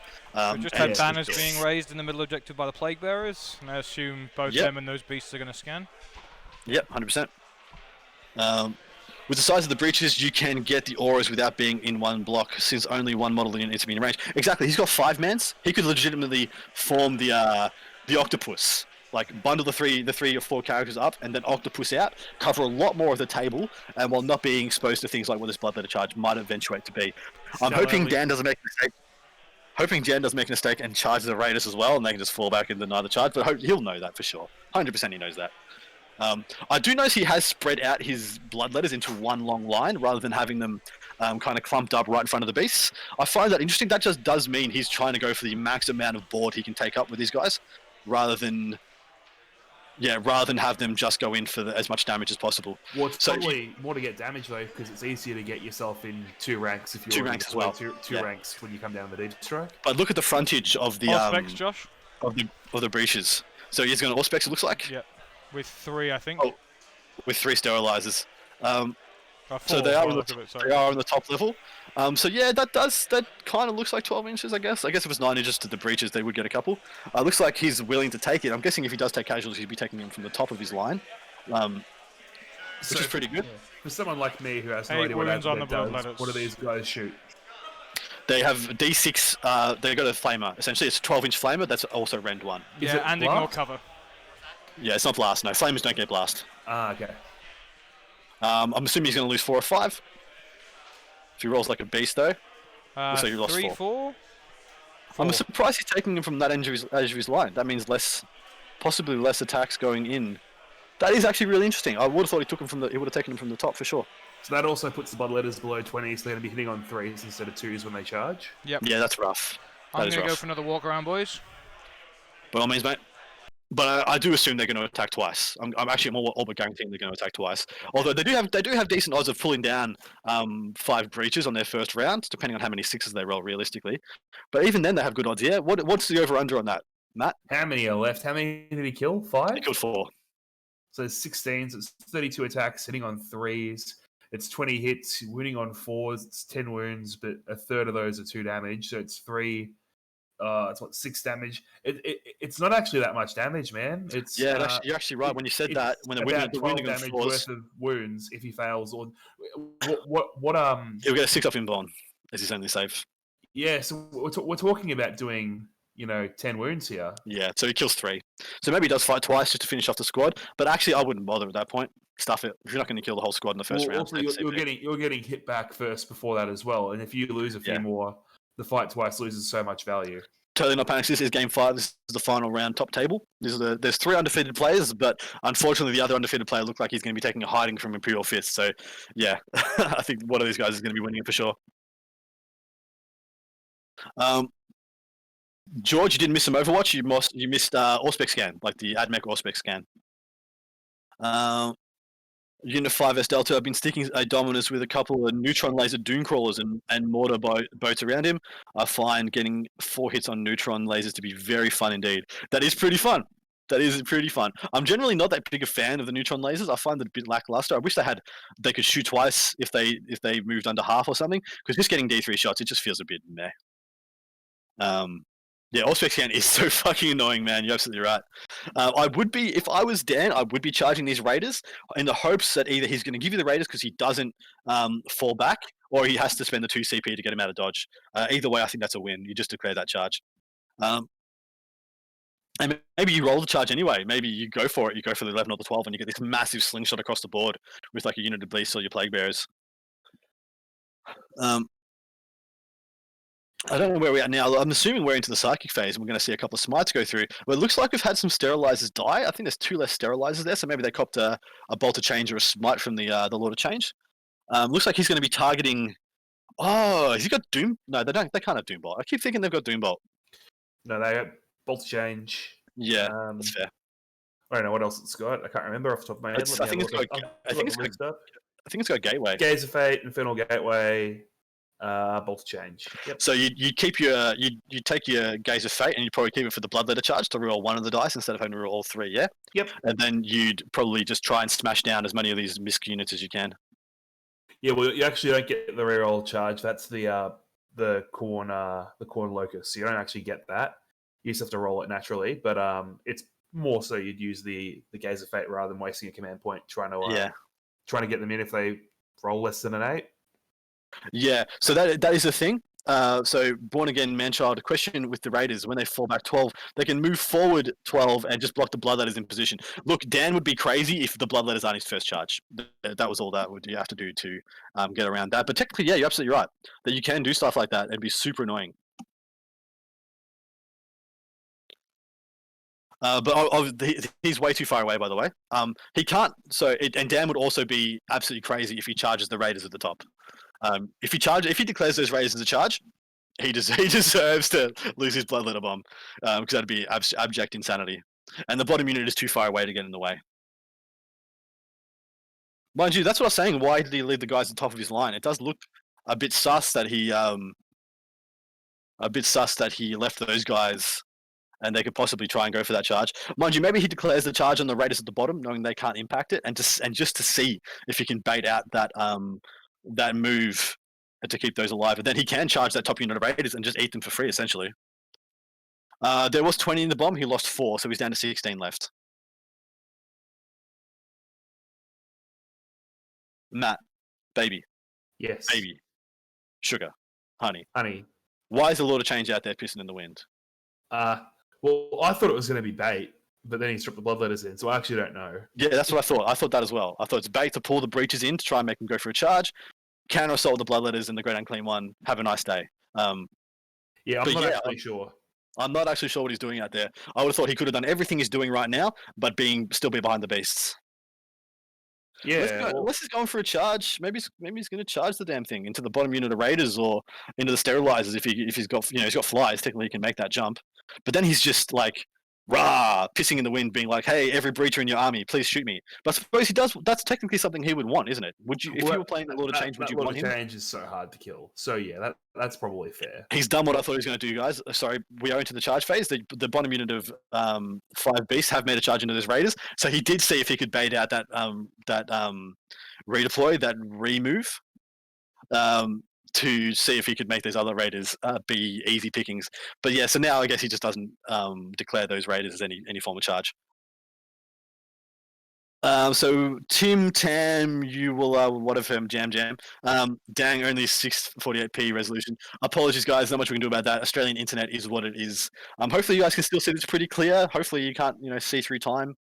But yeah, hopefully it's still pretty good. Looks like we still got some wounds coming through, which I'm not sure what that's about. Some wounds on some sterilizers. I think that's CP. I think he's paid to Overwatch. Yeah, I think he has. He's paid to Overwatch with the breaches. That's interesting. Interesting. Maybe he's worried. Maybe he's worried about these guys getting in, and he just want to. Now that he knows he's killed 4, if he kills a couple more, he does force a legitimate. He does force a legitimate morale test. That's the thing, isn't it, mate? He's already lost 4. If he kills 4 more now, it kills 2 or 3 more in combat. He makes the whole thing pop. Yeah, for sure. Looks like he's rolled pretty poorly though.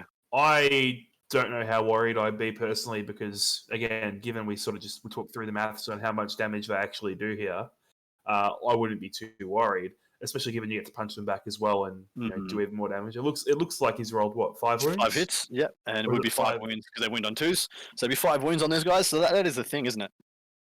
See how many go down here. So it looks like 3? Yeah, he does get triple hits on 6s on Overwatch. So it looks like he lost 3, and he's taking those from the top of his line. So that's what I thought he'd be doing. So he's now down to 7. So he's down to 13 bloodletters. So yeah, look, this is going to be a pretty. Here comes a charge. I can't see what that is, but I'm assuming he's made it. It's going to be a bit of a wet noodle, I think. I think it's a wet noodle. I think he kills 3.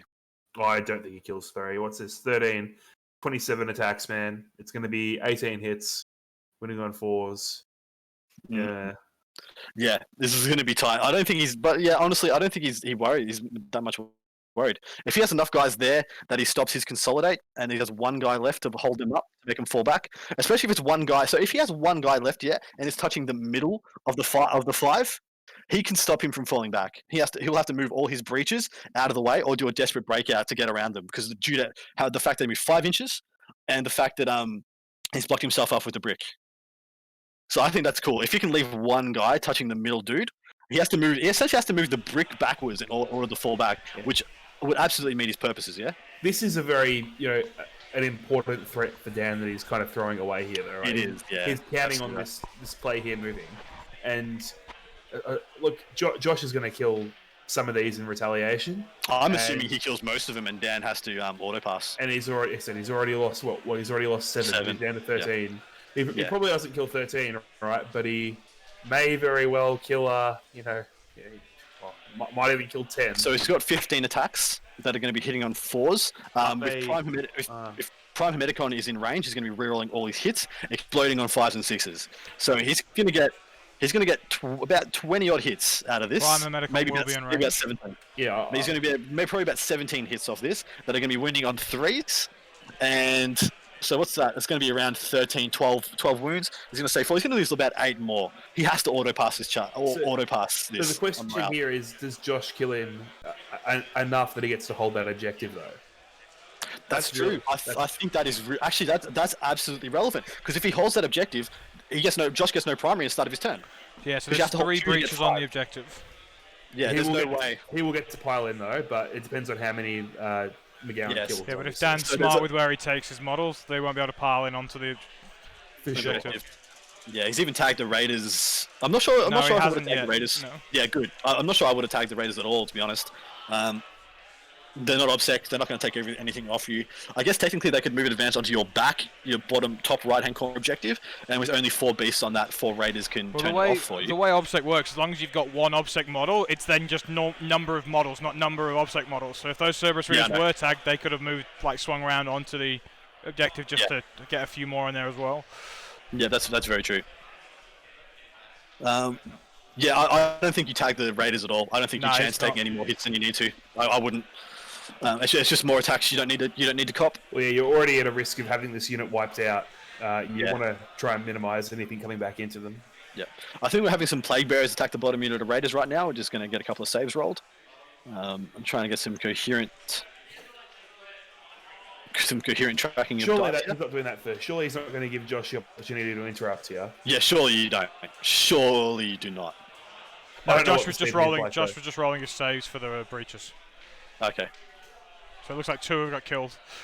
Yep, that's give or take about what we thought. In line with what I said, yeah. So he's not going to have enough left to actually punch through now. No, he's probably not. So he's got 9 attacks, hitting on 4s. 3 of those will be 5s and 6s, give or take, which will explode and become 12, and then rerolls to hit. So the overrun of that, he's probably going to end up getting 9 hits out of 9 attacks.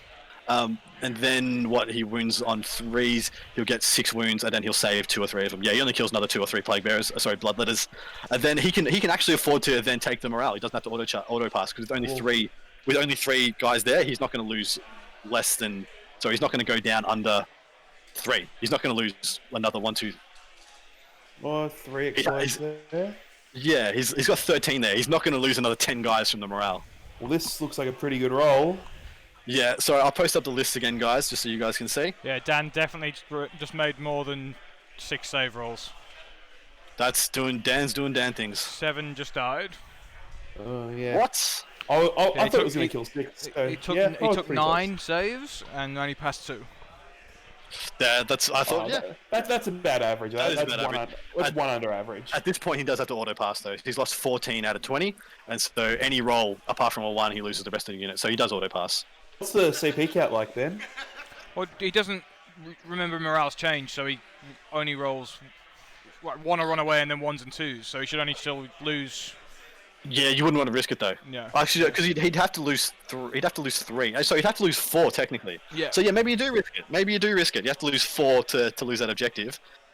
So you'd lose 1, and then you'd have to roll on 5 dice. Roll 3 2s. Roll 3 1s and 2s on 5 dice. Yeah, technically, yeah, probably you do. Just go for it, man. Yeah, I'm down. Do it, Dan. Do it for your people. Or he just rolls a 1 and is a jerk. Oh, mind you, we said he didn't have the banner in this. Oh no, he has to have the banner of blood, so he does have the banner. You get D6 back if he rolls a 1. Yeah, the Plague Bearers don't have the banner, but the Bloodlet as well. That would be hilarious. So I'd be very surprised if these Raiders survive the beasts attacking. I think the beasts probably just kill these Raiders. Yeah, Dan's got his shit-eating grin on, so something just went well for him. Yeah, well, I think the Bloodletters just went well for him. He has turned off his opponent's primary. He's very well poised to be getting 15 his turn. Oh, sorry, no, he'd be getting... No, he will get 15. Yeah, he'll get 15 his turn. Legit. Because he holds 2 or more, he holds 3, and he holds more. So legit, he'll get 15 at the start of his turn, unless something dramatic happens here. Yep. And notice he has obsec on all his... Oh, sorry, he doesn't have obsec on the bottom right objective. But so top. only really... Yeah. Oh, sorry, yeah, correct. Absolutely right. Yeah, so he could take those 2 off him, but he'd get heroic intervened by beasts. Whatever he puts on those objectives. That's right, yeah, Matt. There's 5. five. He'd be poised. There's 5 beasts on the top right hand, so I don't think Josh can out obsec him with a single unit. Nah. And there's 3 on the bottom, so again difficult. Yeah, so the bottom one could be taken by sterilizers with an advance roll, but then they just get intervened on and eaten for free. You'd just be trading the unit for nothing. So good turn by Matt. Well, I think realistically, Dan's taken more damage than he wanted to. I suppose maybe he didn't know about the Auspex. But like pretty good turn all told. I think he's made the moves he needed to make. Up those raiders. And then he's got to consolidate onto that objective. Mind you, he won't get enough units on it to change it anything. He's going to still hold it, but it doesn't even matter. You need to hold 2 objectives to get any primary points. So yeah, big deal. Biggest dealist. But being off that objective means the sterilizers can go and take that one pretty reliably now. How far do they move? I think they move 14 or they move 12. The sterilizers still hold that objective. They got 2 models on it. Doesn't matter though. He needs to hold 2. Yeah. Doesn't even matter. Rough day at the office for this turn for the AdMech. Mind you, if they have a really good next turn, this will never happen to him again. Yeah, well, Josh needs to kill a lot now. Like he needs Josh to needs to go freaking really cripple him, and he has to kill the right things too. The morale just happened for the Bloodletters, and they are down to 3, so enough to stop Josh. Still enough to stop. That's definitely a Dan shit-eating rant. Yeah, that's exactly what he needed to have happen.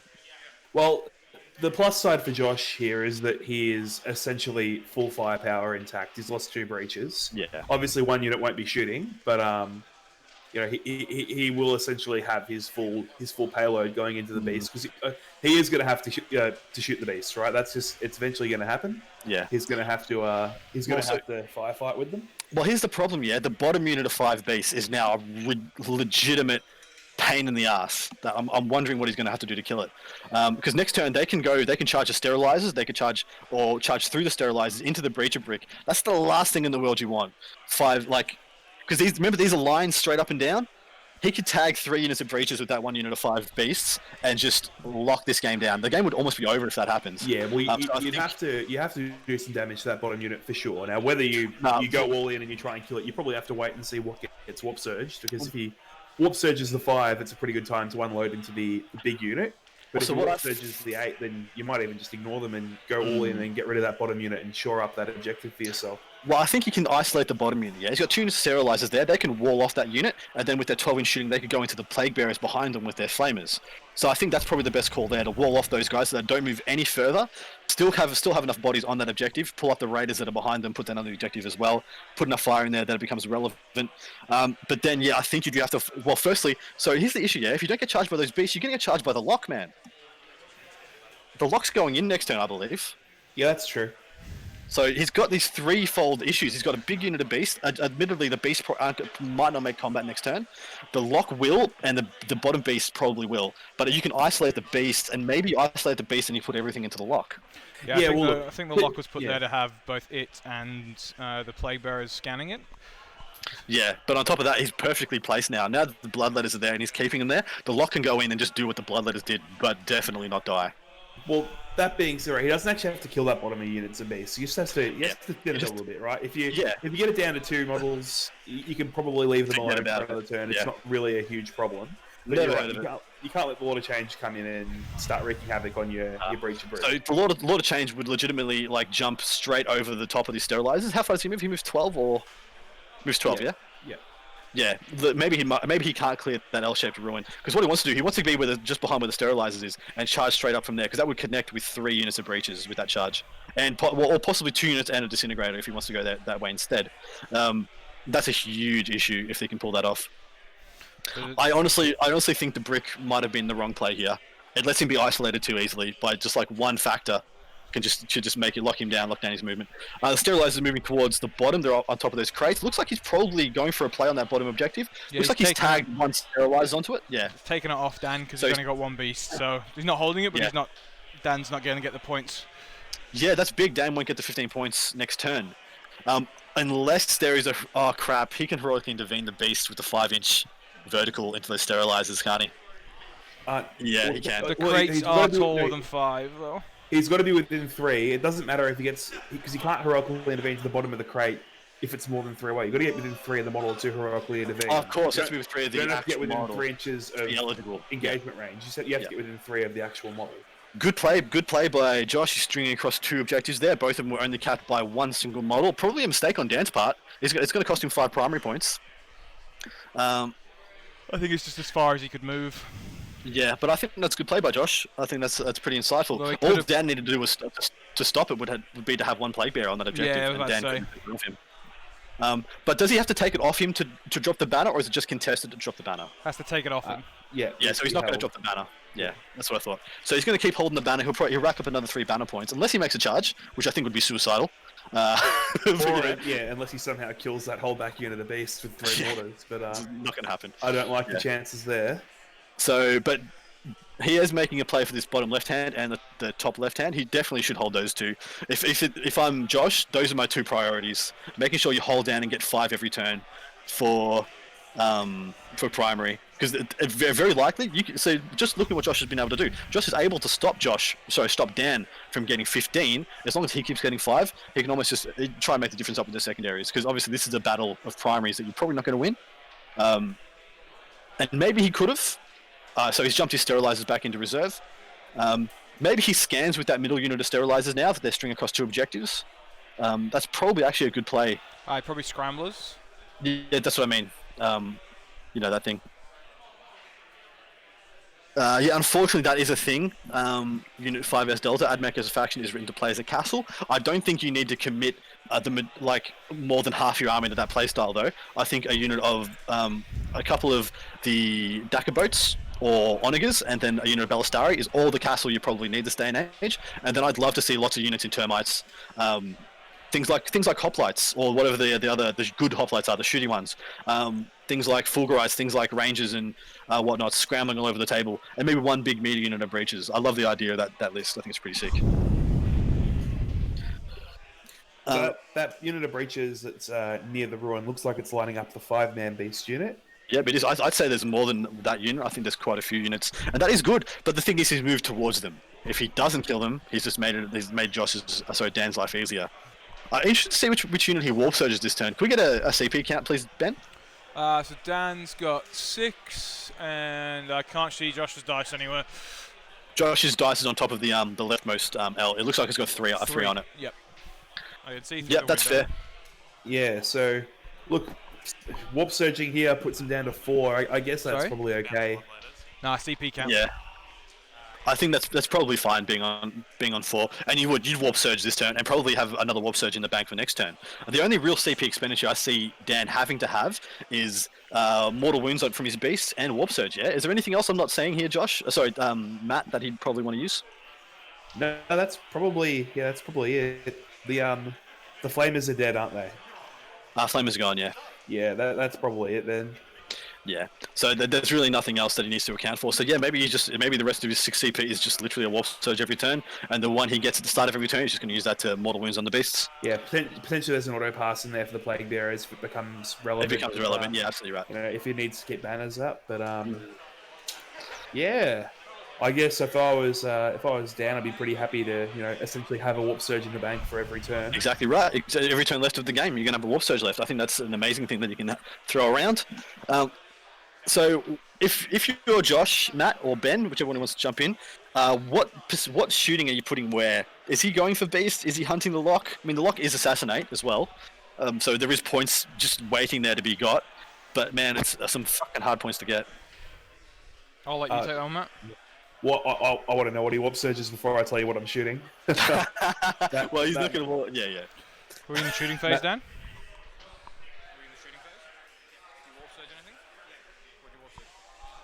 The 5-man beast squad at the front, the blue ones at the bottom of the table. Fucking clever boy. That is exactly right. Yeah, I blast the 8-man. Yeah, you go hell for leather on the 8-man. Yep. Can you ask him where's miasma? I'm assuming miasma is on the 8-man. Is miasma on the 8-man? Miasma on the 8-man squad? Yep. Yeah, miasma's on the 8-man. Then you don't blast the 8-man. Then you blast the lock, right? Or you blast the lock, baby. Warp surge. So Aesthetic Deluxe Warp Surge is +1 in non-save for that phase. So you can Warp Surge. Technically, you can Warp Surge 3 times in a turn. Yeah, Matt. Yep. You can Warp Surge shooting, shooting, Overwatch, Warp Surge in the charge phase if you want. Yeah, exactly right.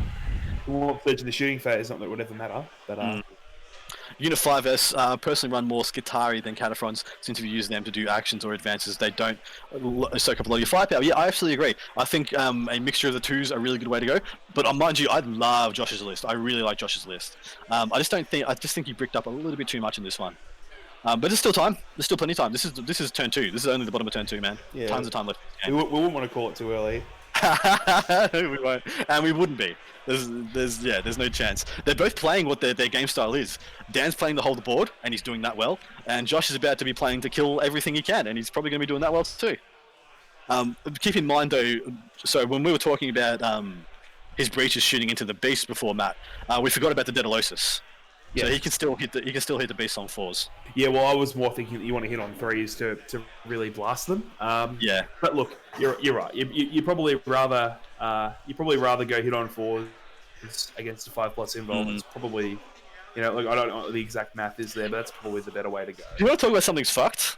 A breacher and a beast are the same points. They're both 35. Oh, I think it's pretty fair, actually. Yeah, I think it's pretty good. But I mean, I think that in context of other armies, I think it's fucked. I think they're both undercosted. Yeah, exactly right. I think about things like orcs, things like chaos, like chaos space marines and shit. I'm like, man, this is terrible. So he has not used the Daedalosus once again because I believe that's only a 6-inch range. I believe you've got to be pretty damn close to use that. I've actually used that a couple of times myself. I actually used that to kill a knight once that was on 1 wound. Got back up from Tyrannus, and then bang, 1 wound, see baby. It was great.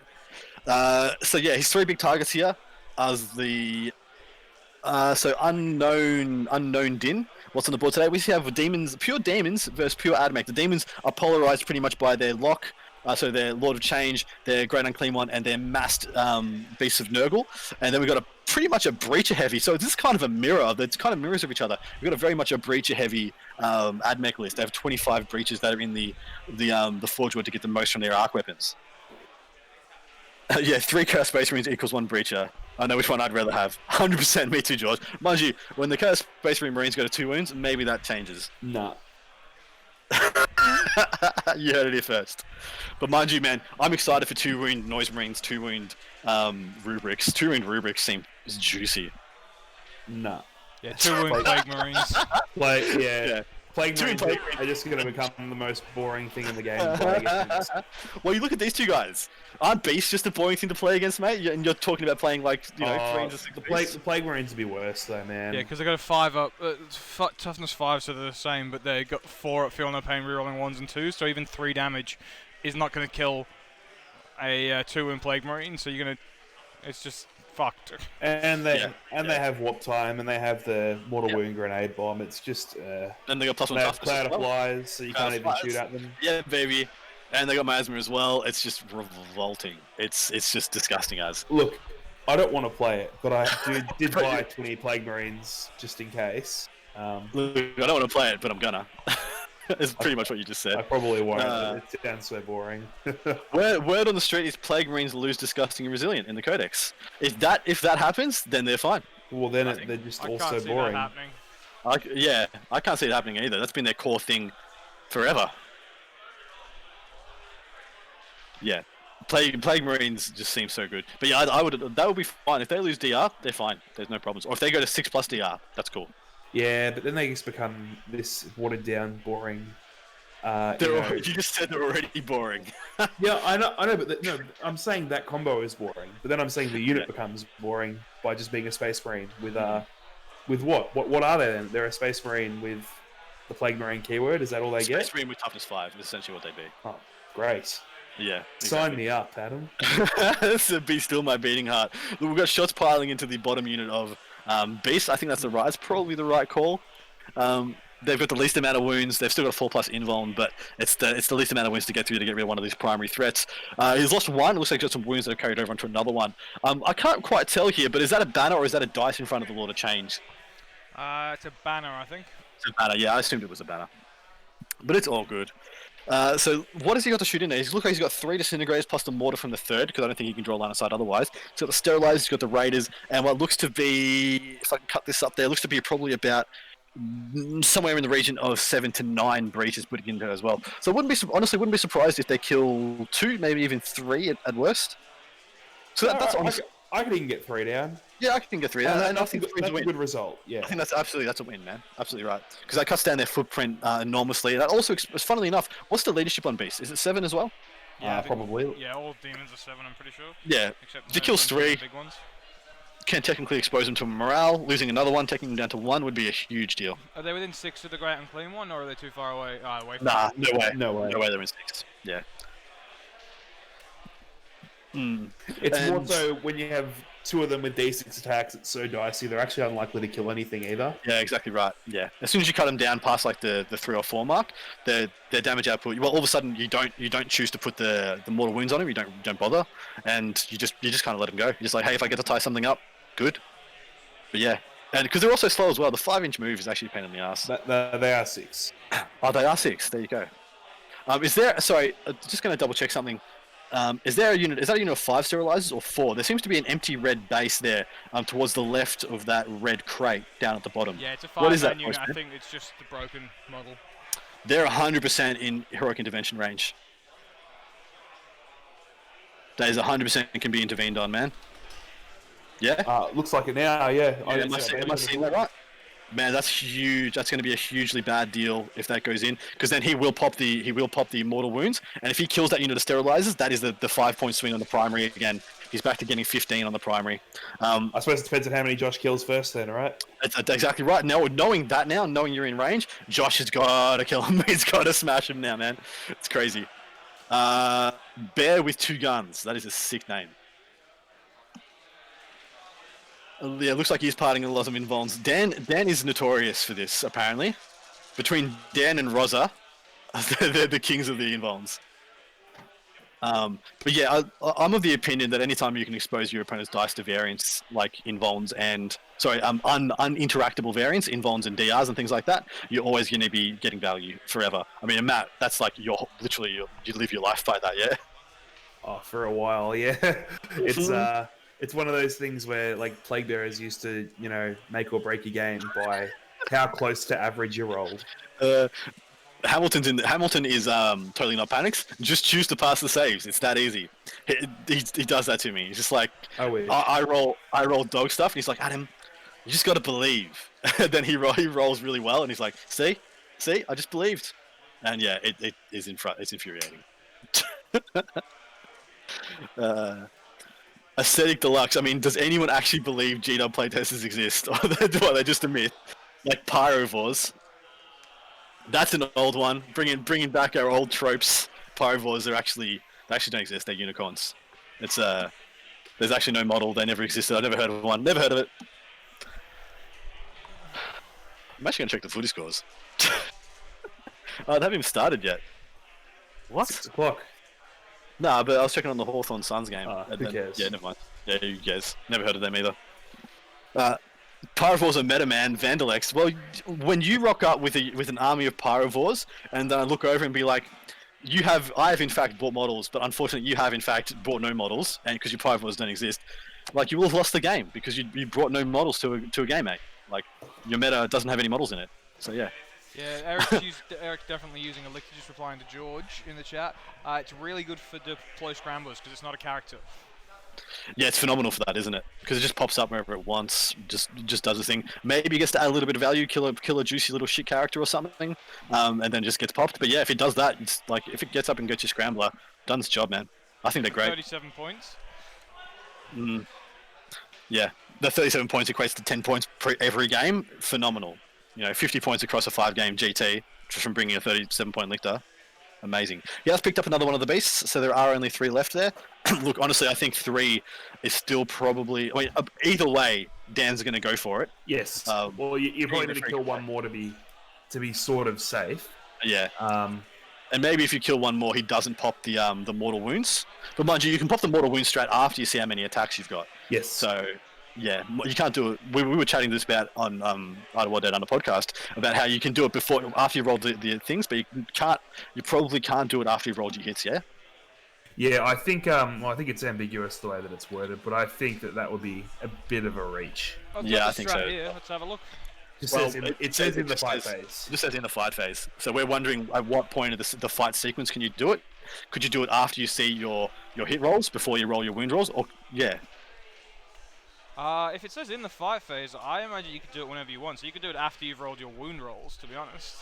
Yeah, and then just turn the Like when sixes. it's like the old Yeah. pathogenic slime for NIDS. You could do it at any point in the shooting phase before it got FAQ'd, so you could do it after you've seen how many failed saves the opponent's done.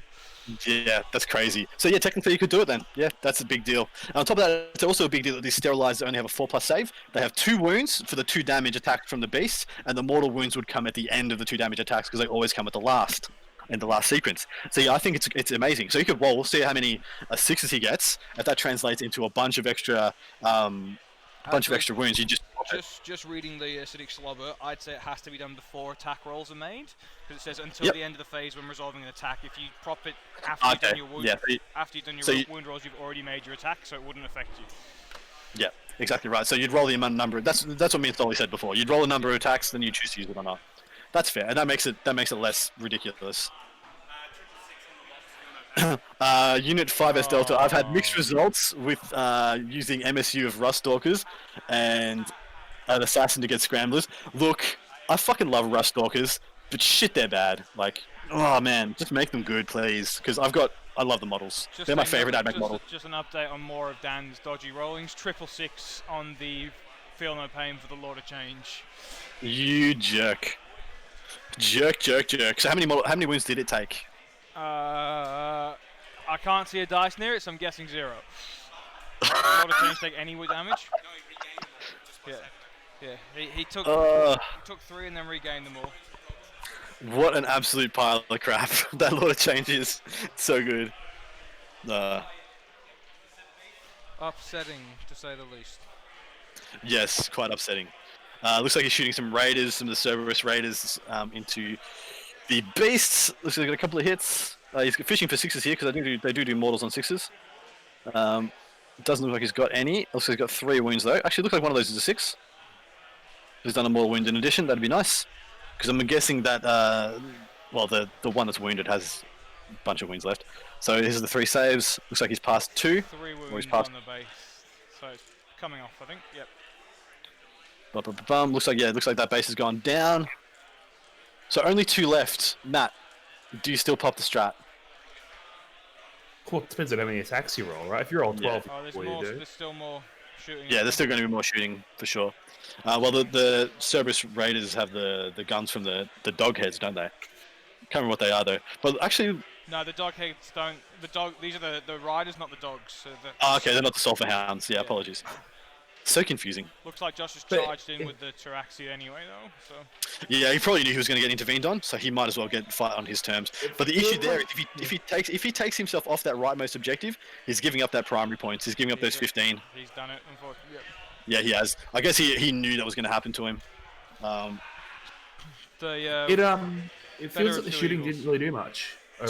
Sorry? What's up? Ben? I said just the better of 2 evils. He might as well get to hit first. Yeah, he might as well with the get +1 his strength and the -1 for charging with those. Look at him all fall over. Stupid. I think he's actually got him on the flight stands. Yeah, he has. Oh, you masochist.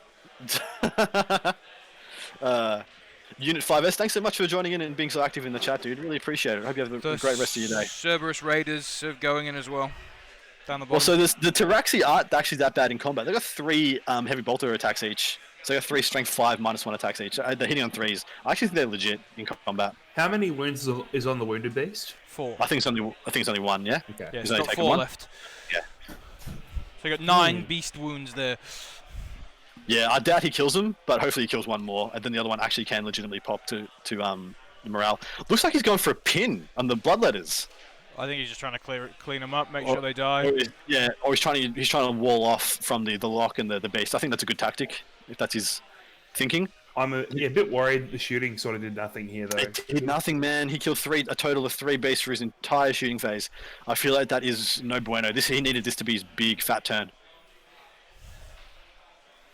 Yeah, Aesthetic Deluxe, there is one more undefeated player, Mr. Luke Pierce, playing Grey Knights. He's now currently playing Hayden Walduck. We don't technically expect him to win that game. In fact, he's just messaged me. I can tell you it was 60 to 19 about 45 minutes ago. So he's getting pounded. He's getting absolutely pounded by Mr. Walduck.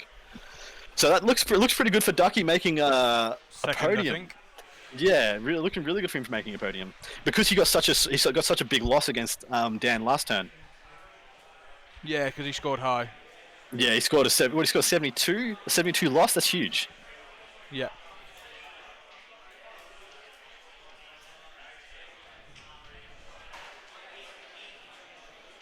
So yeah, I think your top 3 will be Dan, Duck, and either Jordan or Eric.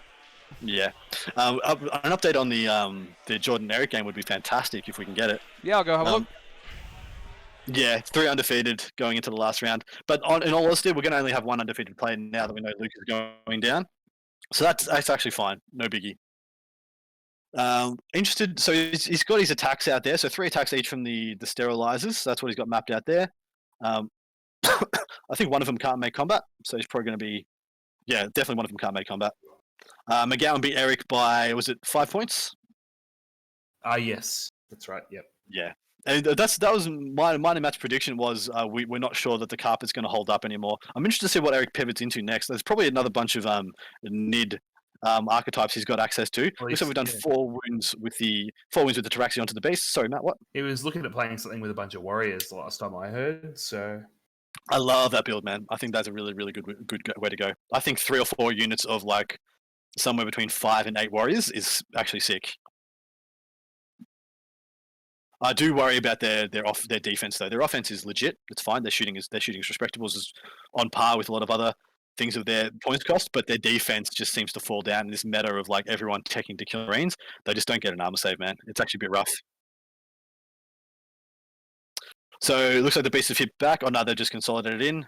Then we're gonna have the Raiders. Looks like he didn't finish off one of those. He didn't finish off one of those beasts. I didn't expect him to be honest. He's gonna be hitting on 3. He's 15 attacks. Hits with 10, wounding on 4s, wounds with 5, and a 4, then a 5 up, 5 up. He doesn't even kill 1.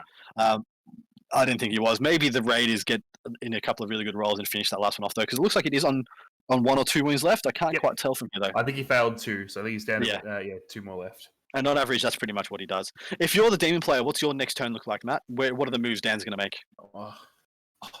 It's tough, right? I think if you know that you're just a bit sort of invulnerable to the shooting, I think you just march forward with the big beast unit and you warp surge, you put -1 to hit on them, and you start getting stuck in. I think might be the right way to go here between the smites and the lock. The lock can go in and get stuck into that combat too. I think you probably push forward. Well, so the lock is in a really good position. The lock can pretty much do what the beast would trying to do this turn. It can go down to the bottom left, smite in, and then completely clear that objective up with the help of the other unit of beast if they tend to make a big charge. Or he can go straight forward, literally go up, stand on. If he can fit on that ruin, which I think he can, if he can go govern that ruin, then charge straight down and position himself, he can tag 2 units of breaches and one of the disintegrators, which I think would be a huge play. That's almost a game-winning play if he can pull that off. And on top of that, he can still be smiting into that bottom left-hand objective as well. Problem here is Dan's going to take a big lead on primary. He did lose that last beast, by the way. He lost that second last beast. So technically, their leadership's 7, and he's lost 4. Yes. So 1, 2, 3, he's fine. Anything else, he's got a 50-50 losing that last one, which is actually pretty clutch. So I got an update on Eric and Jordan, guys. So it looks like Jordan went first and moved into Eric's third. So Eric's been pinned back. He's looked like he's just moving his, doing his gaunt things and getting onto objectives. So it's pretty close at the moment, pretty low score. And I also had a look at the Aaron and Jay Hansen game because that's looking at probably 4th or 5th. Looks like Magnus is down and one of the keepers, but it looks like the other keeper just cleaned up some Wolfen, but the Wolfen cleaned it back up in return. So another close game there, I think. So has the Blood Angels player committed anything into the NIDs? Is there many termagants missing? There's 2 Sangar bombs in the middle of Eric's deployment zone in combat with gaunts, but he's kind of managed to scoot around and through gaps to get gaunts and stuff into objectives in the midfield. What about, so the Death Company hasn't been committed yet? No. That's a big deal. That's actually a huge deal. If he's doing that, he could be playing that very cleverly and holding those to wait for a commitment by Eric and then just smash him in to clear everything. We'll see how it goes, though. Looks like we've lost 1 sterilizer to the beast attacking, but yeah, with only 1 d6 attacks, it's pretty unlikely he does much. Looks like this will be the last of the Bloodletters attacking as well, and doesn't look like looks like they made 1, 2 wounds. Looks like pretty much nothing's happened. Unless one of those, he's done one wound to one of the raiders. So an interesting thing here, yeah, due to how far the raiders are into that little concave, if he was to declare a charge on them with the beast after they move up, technically he wouldn't be able to get outside of the range. Yeah, he'd still be able to connect with that charge. Once they move 12, like they'd still have like maybe it'll be 3 or 4 inches longer, but it would still be a very makeable charge. Yeah. It would be. Yeah, you think so? Yep. Just because you can't move the tail of that, the closest, the guy who's closest to the breaches in the line down the bottom, if he makes his 12-inch move, he'd still only be able to it'd be like where in line with that 3-man breacher unit is at the top of him. So he'd only be the same charge as them. Yeah. Aesthetic Deluxe, we at Down Under Pairings, we track everything. Who goes first, what secondaries they picked. Actually, Josh Diffie, you still in the chat? Tell this good man Aesthetic Deluxe what we track. Because it's fucking comprehensive. Thank you so much to the 62 people who have joined us on their Saturday or Sunday to hopefully enjoy some top table. They track where you live. Here come the base. Yeah, so looks like Dan end of turn 3, you're looking at 20 to 0 on primary, and about 20 to 5 on secondaries as well. So I think Dan's got, again, not wanting to go too early, but I think Dan's. The combination of this mission in this matchup and going second is just being so punishing for Josh. It feels like he had to have everything go right and make all the right moves. He comes, he's doing what I thought he was going to do. What a jerk. He's going to put all his smites into the Tabaxi, clear that up, and charge into breaches. This, I never expect top table players to call a game, but this might be out of his reach to contend at the end of this turn by Josh. I just might be out of his ability to bring back. Plague Bears are going to come up, they're going to charge into the objective as well. Sorry? Josh will keep playing. 100% Josh will keep playing. He's a fucking champion. But I personally can't see where he pulls it back here. Well, look at the moves he's making. He's containing him. He's going to charge into the Tabaxi or the Raiders with the Plague Bearers and just use that to extend his influence closer to the breaches and have them completely isolated on that single objective. Yeah, crazy. Aesthetic Deluxe going first is looking OP, or folks being dramatic. We'll take a look at the first turn data from this one, and might even do a little bit. Me and Diff might even do a little bit of a report on the data from this event if we find any interesting trends. But now the first turn stuff isn't that big a deal. It's more impactful on some missions and even less on others. But at the moment, it's only a slight win chance going to first turn. Something in the region of, I think either Falcon or Diffie will be able to tell me better on this, but I don't even believe it's 60% win rate for going first. I think it's somewhere between the 55 and 60%. Which is pretty negligible, to be all honest, especially at the start of an edition. I think people will adjust, and some metas will shift around that.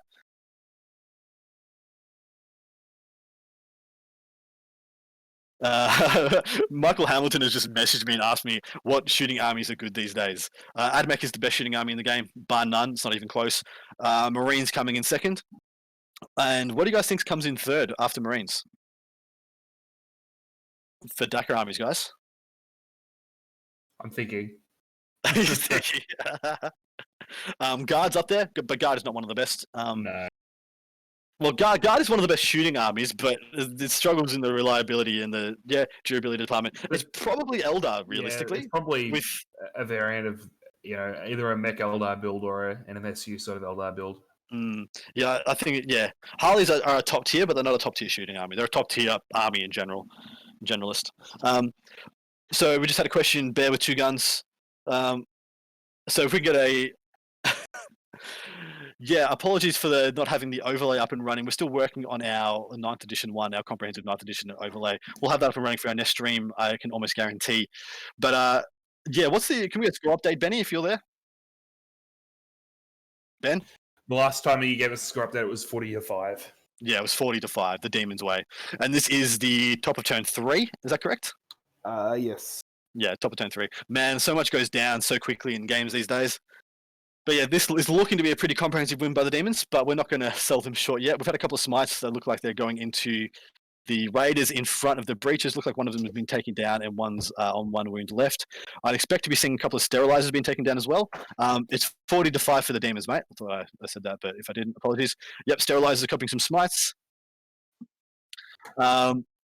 The only issue there with them getting smarted into, it's going to make the charge longer for the Nurgle Demons. But the Plague Bears get reroll charges from Horticlus as well? No, it's just the beast. Just the Beast, okay. That would have been sick. But they don't have an icon or anything either, so they're not going to get +1. So yeah, they're just gonna cold clock roll it. But mind you, he doesn't have much else to do with his CP, so might as well give it a reroll. That's true. Yeah, man. If this was the same matchup on the last mission, legitimately Josh has an amazing game. Yeah, for sure. Because he can sit 2 objectives, go like, hey man, I'm gonna get 40 on the primary probably, and I'm just gonna sit in my table quarter. You can win the primary. I'm just gonna shoot you to absolute shit. But this one, man, it's just a rough matchup. But then you got to now that Josh has known this, maybe he makes some adjustments to his list, knowing that he can just auto lose. Not auto lose, but he can get convincingly smashed on this mission because he doesn't have the speed or the board presence or the durability to get mid board quickly. Honestly, if he had to go on Stygies on all his breaches and popped like 3 or 4 CP pre-game to get the breaches halfway up the table, this would be a crazy different game, yeah? Yeah, look, I think it still comes down to that last shooting phase where you still really take anything off the board. Yeah, if half that big beast unit at the top is gone, or if a lot of changes down to a couple of wounds, he can't do this play, yeah? This sort of aggressive play doesn't really pay off the way that it's going to now. Yeah, look at the Lord of Change, man. He's made that charge already. He's already rolled that charge. He's connected with 2 units of breaches, and he's going to be locking down one of the disintegrators. Looks like he is paying his CP. He's going to do the Raider move. I'm assuming that is what has happened there. Either that or he's paying to Overwatch, which would be very surprising. He's Overwatching with the 3 breaches into the beasts. Why would you? Huh? I'm confused. I'm not sure why you would bother. Because he explodes on 5s and 6s? Yeah, I guess. But even then, like, even if he gets all the hits and most of the wounds, he got 1 wound through, and he's got the damage, and then he did 2 wounds, and he probably took 1 wound. Yeah, he probably did 1 wound with that Overwatch. I was of the opinion there was no way he was going to kill any meaningful amount. Maybe, like, best case scenario, he killed 1 demon, 1 beast from the back, which wouldn't have made any difference to any of this. I think he's rolled his charge. It doesn't look like a big charge. I can't discern. He rolled a 6 and then re-rolled. Reroll. Yeah. I'm not sure he's made that either. What's he got there, Dan? Ben? No, I didn't make it. Yeah, I wouldn't have thought he was. Ooh, well, that's juicy. That is juicy as well. Now he's going to get exposed a little bit. But mind you, he's got what? He's going to have 3 units of his breaches able to shoot because he's got 2 units that are going to be locked up by the Lord of Change. Those 5 that are closest to the Lord of Change are all 1 unit because he moved them down before.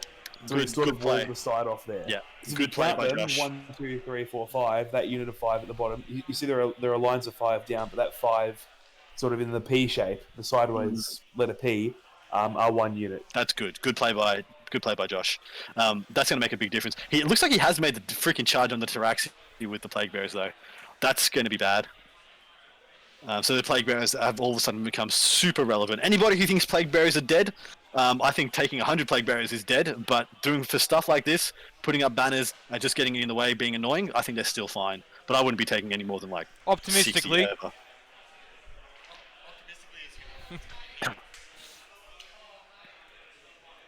So yeah, Blackjack, the bombs also get to slow the beast down. It might have been a good one. Because he will legitimately have a bunch of mortal wounds. We saw in the game versus Hayden Waldark that this demon army has literally pretty much 0 ability to engage with flyers. Apart from the Lord of Change, nothing there is going to really do anything to flyers. So I think a couple of the bombers would have been a great addition to his list, but only this matchup. Maybe they wouldn't have been anywhere near as good in anything else. Yeah, they're absolutely a liability in some. Yeah, they just go in, they do one little thing, and they get absolutely smashed, and you 100 points of nothing. But mind you, if you were to let's say in this matchup, yeah, you flew a bomber in, and you turned off the Great Unclean One's aura, or whatever, or Horticlus Simus's better rerolls or some shit. That wouldn't really matter. You halve the movement on the big unit of beasts. You do some mortal wounds to some Plague Bearers or something, and then you let the Lord of Change kill ya and explode on everybody. Like, that is a legit play that you could do in this game, and that would be a great use of a plane versus these demons that are so resilient. Because doing a mass amount of mortal wounds, like pinch hitting a bunch of mortal wounds, makes a huge difference. Because you can see right now, there is a beast of Nurgle left with only a couple of wounds at the back of the 8-man, and the other one down at the bottom is only got a couple of wounds left. If you had a bomber that could just, half kill beasts from like 3 different units, I mean, admittedly, then he has the bell to get those wounds back, so maybe it doesn't make as much sense when you got the Great Unclean one. But in a bunch of other lists, yeah, I think it makes a lot of sense. And you don't want to put a single thing in just a counter one list. Some of the games Josh has had earlier on, that bomber would just get, if he went second, that bomber would just get shot in his own deployment zone. Well, what's it going to do? What was it going to do versus Eric? It was going to do one half of fuck all, you know? Yeah, literally nothing. Notice the Great Unclean one has been like 300 points of sitting on an objective doing nothing. Yeah. Oh, he's still ringing that bell. He's still ringing and ding ding that bell. How many points is he? 270. Yeah, 300 points. Odd.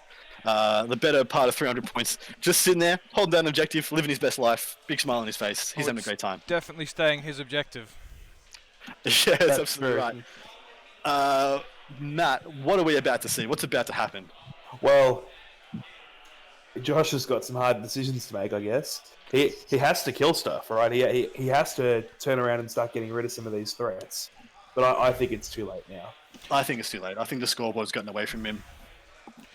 Yeah, I think Josh has got some hard decisions to make, but Dan's dice rolls are going to make those invalid anyway, so... Is he still rolling like a beast? Yeah. Damn. Damn you, Dan Savage. He's rolling quite savagely. It is.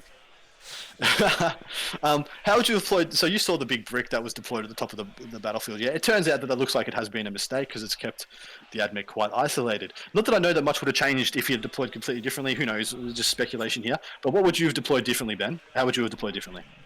Well, I think it's a combination of this mission and this deployment zone, because the deployment zone, like that brick takes up probably a good 40, 60, easily. Between 40 and 60%. So it doesn't really, like, wherever you put it in that deployment zone, it's going to be a brick. I mean, maybe if you'd done like two rows of 5 at the front, then another 2, and then a third in the back, and made it a 10-man front line instead of the 5 rows of 5, and gone across the whole front of his deployment zone, might have been slightly different, just because then it might have dissuaded Dan from pushing up that left flank where it's just the Taraxi at the moment, into the bottom left-hand corner, because then it opens up both. You're going to get less down that one sight line, but it opens up both. Yeah, that's fair. I think there's I would have thought he could have split them. Like, so you do a reverse horseshoe. So you deploy your characters centrally, and then you make a horseshoe of breaches, like 2 units of 5 in a concave. I wish I could draw on the screen for you guys. 2 units of 5 on one side, 1 unit bubbled up behind the characters, 2 units of 5 on the other side, and then you'd have a pretty well weighted thing going either way. Now the other thing I still, man, could have used 3 tanks as well at the front. Yeah, exactly right. Styges is just so freaking good, guys, because he could have deployed really like that. He could have deployed with like 5 at the top, 5 at the bottom, 5 in the middle, and then Stygied to redeploy them up or redeploy them down as need be. But yeah, that's just me, because I just love Stygies.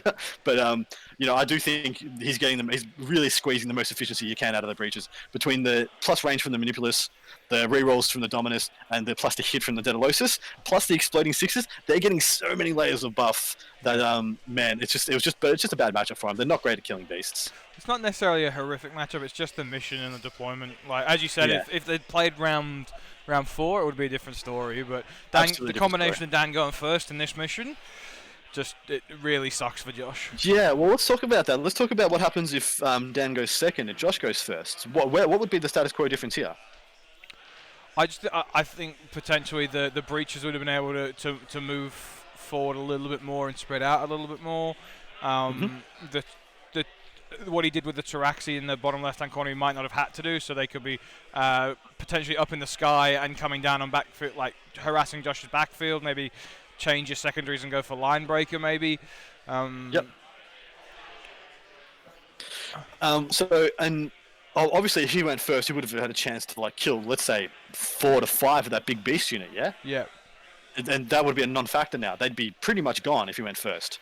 So that would be a big difference. So they could have been at the exact same board state as they are now, but Josh would be breathing a big sigh of relief, because that big unit of beast would be literally dead by this time of the game. And that would have been a huge difference, absolutely gigantic difference. So it looks like between the smites and the Beast and the Plague Bearers. They have killed all the Taraxi and the Raiders. Oh, sorry, the Raiders have fallen back. They killed all the Taraxi. The Raiders look like they've scooted around to get some pot shots off of the Beast on the bottom objective, but Dan has placed them very well. There's no way for them to get onto that objective without being in engagement range or being heroic intervened on. We've got the Taraxi that come down in the top right-hand corner. They're going to be getting some scramblers. I would absolutely assume. And then next turn, they're probably going to... He's probably got scramblers in the middle now, I'd say. Yeah, Actually, he probably hasn't. Yeah, I'd assume he has. I assume he's done his backline as well. So that's probably going to cap off his 10 points for scramblers there.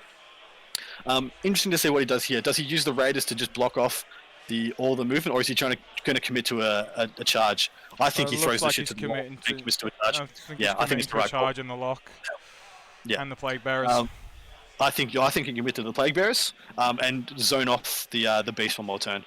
And then next turn, hopefully after you've killed the Plague Bearers, you can commit to the Beast a bit more. All the shooting should go into the Beast, all the combat into the Plague Bearers. I was going to say the exact same. I'd be shooting the Beast, charging the lock. Yeah, no, charge the lock, yeah? Well, you got to kill it. So you may as well kill it with punching. And he's going to get points off killing it as well. So. Yeah, for assassinate. Exactly right. So he should probably pull over the Deloses and just give it a D3 damage, yeah? Give it the smite. Fuck it, at this point, you need every bit of damage you can. He will fall back, admittedly, he will open up some distance for himself. He will fall back that other Disintegrator, and he'll be able to put some breaches in on that flank as well. I think he's taken up a bit too much of his frontage on the lock, though. He's entirely wrapped the lock with that one unit of breaches. He's going to hamper himself getting more in, but I suppose he had to, really, because he's jammed in. His stuff is so compact. What's the problem with having your troop choices on 50mm bases? Like... dude, they're on 60s. They're on 60s, jeez. They're on 60s, baby. They're Dreadnought base. Each and every one of them. It's insanity. Ow. Ouch. Who pinched you? Oh no, I poked Dan's stomach and broke my finger. Oh, yeah, there we go. He is action man after all. I never knew he wore glasses. He's dumbed down his coolness significantly. Yeah. But then again, so have I. I won't tell him that. No, you can tell him. It's fine. What's he going to do? Come down to Victoria? Get quarantined for 2 weeks? Half an hour, there you got it. Only half an hour remaining, is that correct? Yes. Shit, they got to get a motor on. I'm not sure it's going to make much difference because this is the bottom of turn 3. But yeah, still 2 more turns to go and only half an hour. I doubt we're going to get a natural conclusion here. What's the clock look like? They're not using it. Ah, well, that sucks. I wish they were. Always a fan of the clock. Yeah, I let them choose. Yeah, I feel like that's the right thing to do. If this was like CanCon or something a bit more of the upper on the prestigious stuff, then not a Brisbane tournament, you know. It's not a Brisbane. Something people actually care about. Yeah. Look, I'd rather have a not prestigious tournament than no tournament like you got in Victoria. So. Yeah, fair. Well played. Well played. Righto. At least our guys get to play the game. So. Yep. Okay. You guys are just using your imagination down there. Well, look, I've got a great imagination. Thank you very much. Where'd you place at this tournament, then? Oh wait. Oh yeah. Oh mate, I'm undefeated, mate. The entire edition. Yeah, me too. Look, I gave up playing to sit and talk to you, Matt, because I know you like me that much. Oh, thanks, man. Yeah. You're such a good dude. So when you're not hating on my state, you know. You started it. You threw the first crunch. That's true. I did. So it looks like we're going to get probably 2/3 of the remaining breaches going into the beasts, and it looks like there's going to be a handful that are going to go into the breaches, just simply due to the line of sight restrictions he's got. You know, it'd be a cool rule if breaches could shoot into combat like a vehicle, but that'd be dumb. They don't need that. Please don't do that, G-Dub. Forget it. Shush, Adam. Shush. Sorry, guys. Sorry. You know what else would be a cool rule? If demons had 2 invos across the board. If we're going crazy, like. Yeah, well, you know, it's not realistic. You know, let's make a Termagant 1 point each. Why not? They should go down in points, by the way. Same wouldn't it? Same as Grots, same as Cultists. Maybe not Guardsmen. Guardsmen at 5 points is fine. Cultists at 6 points is stupid. Yeah, why are Cultists more than a Guardsman? They're the same profile, but worse. But worse. Way worse. That's so bad. Yeah. I find that shit funny. They've taken more rounds of nerfs than I think anything else in the game. Cultists are so average now. Oh, they were average before, dude. When you All right, looks like we got a bunch of dice rolling up. Dice rolling up. We'll see where he's going, what he's doing, what he's decided to put his investments into. Looks like they're having a bit of. I don't want to say they're playing a bit slow, but just roll the damn dice, Josh. Well, No, Josh isn't gaining anything by playing slowly, so Exactly right. He's got every reason to want to smash balls to the walls and go for it.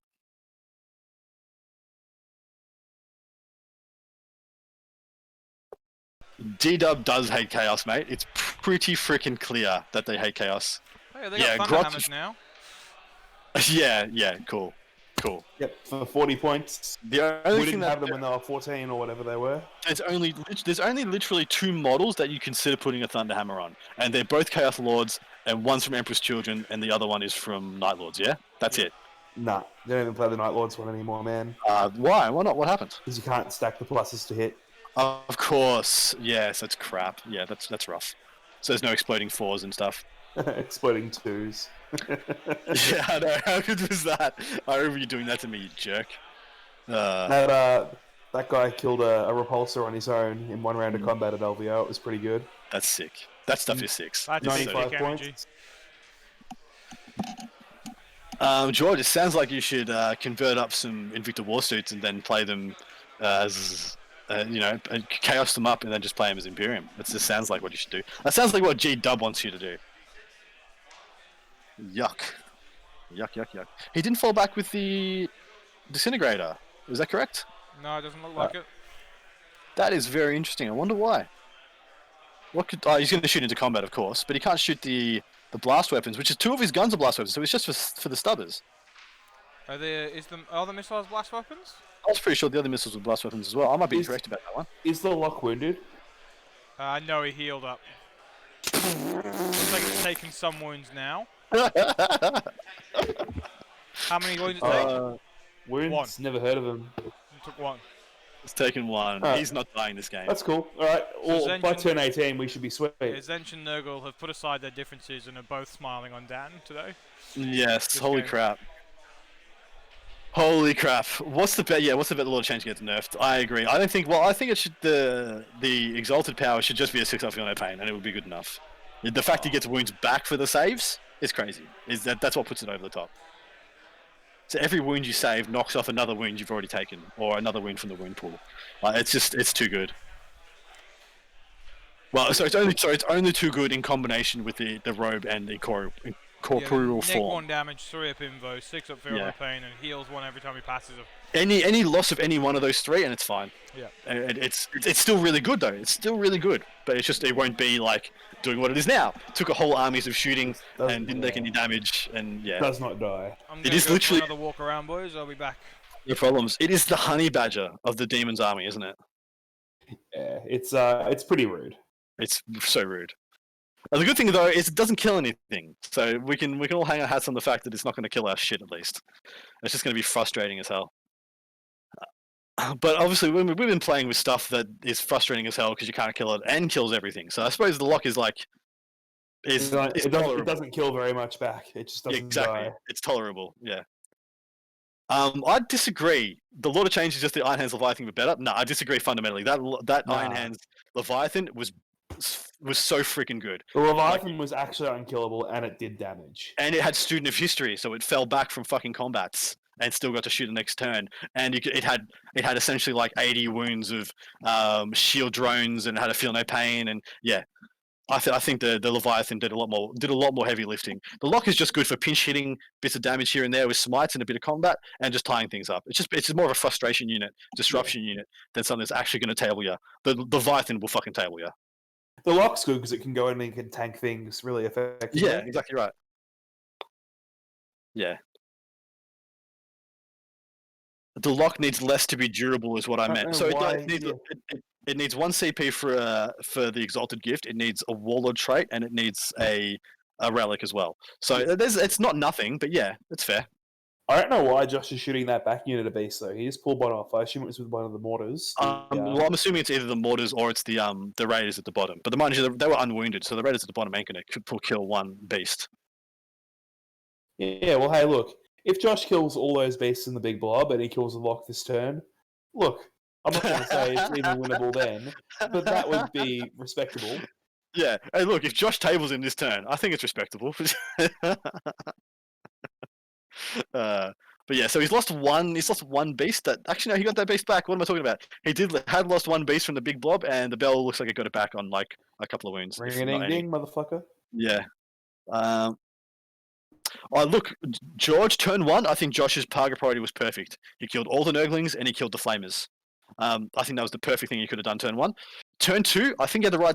I'm a little bit hazy on what he shot, because turn 2, he did sweet fuck all. And I think it's... He did nothing.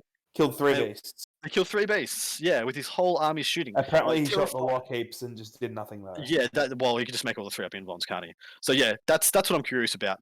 But we were discussing that. There were 3 things he could have done. He could have shot the beasts at the bottom, and then either shot the lock or the other beasts, and he chose one of the 2. I'm not sure which one is the right one there. I assume the lock actually. We're seeing how much damage and how much the lock is tying up now. I assume he made the right choice. It's just Dan rolled like a savage, or he rolled terribly. I can see the 3+ invuln going away forever for every faction. Yeah, look, with the Storm Shield changes, I think that's probably reliable, realistic. I'd be happy for 3+ invulns to go away and everyone to get more wounds. I think that's cool. I don't mind that at all. I wonder how things... Well, I don't mind Custodes having 3+ invulns because they're not getting it from Storm Shields. The Storm Shields give them the 4+, and if you take a Mono Custodes detachment, you get +1. I don't mind that at all. Them having a 3+ invuln on their shield boys is fine. I'm on the opinion Custodes... The Custodes that get 3+ invulns don't do enough damage as it is. Only Alaris seem to be doing crazy amounts of damage now for Custodes. Yeah. Yeah, that would end up happening, of course. Pessimistic, as always, my man. But yeah, I can't disagree with most of your points. So it looks like in this damage, I'm trying to see what's happened here, but it looks like another beast has been pulled down. I don't understand what he's gaining by killing this beast unit though. I don't understand Where either. it could be pulling out of the big unit. So well, maybe he's trying to charge and get some primary. So that's 3 of those beasts down. Yeah, I don't understand why he's shooting these guys. Maybe he has Might on them, he's warp surged them. What's And he that's the killed them deterrent. with though? I don't know what. It's all the breaches, I'm assuming, man. I'm assuming it's I every don't one think of his many breaches. could see though. I don't think that many could see. I Sure. would have thought it'd be vast majority of them could see. Like, all right, so it would have been the guys directly in the L and behind it wouldn't be able to, but most of the other guys would be able to. Or are those obscuring, isn't it? If they're calling that obscuring, then as soon as those breaches are touching it, they can see through that ruin, and maybe they can draw line of sight through some windows. Yeah, fair enough. We're still thinking ITC, baby. Who's this? Oh, the Ducko. Big duck energy. You laid down the fucko on poor Mr. Pierce. He went first again, you maggot. And you just smashed him. You smashed the poor boy. Oh, boo. Hot ducking. Hot ducking indeed. So it looks you're pretty good to get a podium here, aren't you, mate? You're looking pretty good to get a 3rd place, or possibly even a 2nd place, depending on the outcome here.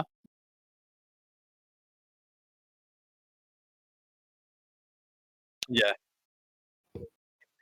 From I can probably tell you right now that's not going to happen. Yeah, Or they could draw and you win. yeah, or they could draw and you win, baby. No, they wouldn't. They'd be 1st and 2nd. Ducks taking a loss. True. Yeah. These 2 boys are undefeated. Yeah, well done, dude. You played really well. In hindsight, is there anything you change about your list now that you've got a little bit of a lay of the land on the meta? Ducky, you've been muted, I think. I think there's a mute button on the for your mic on the screen. If it should be clearly labeled with a red X next to a mute button. If you can click that for us, brother.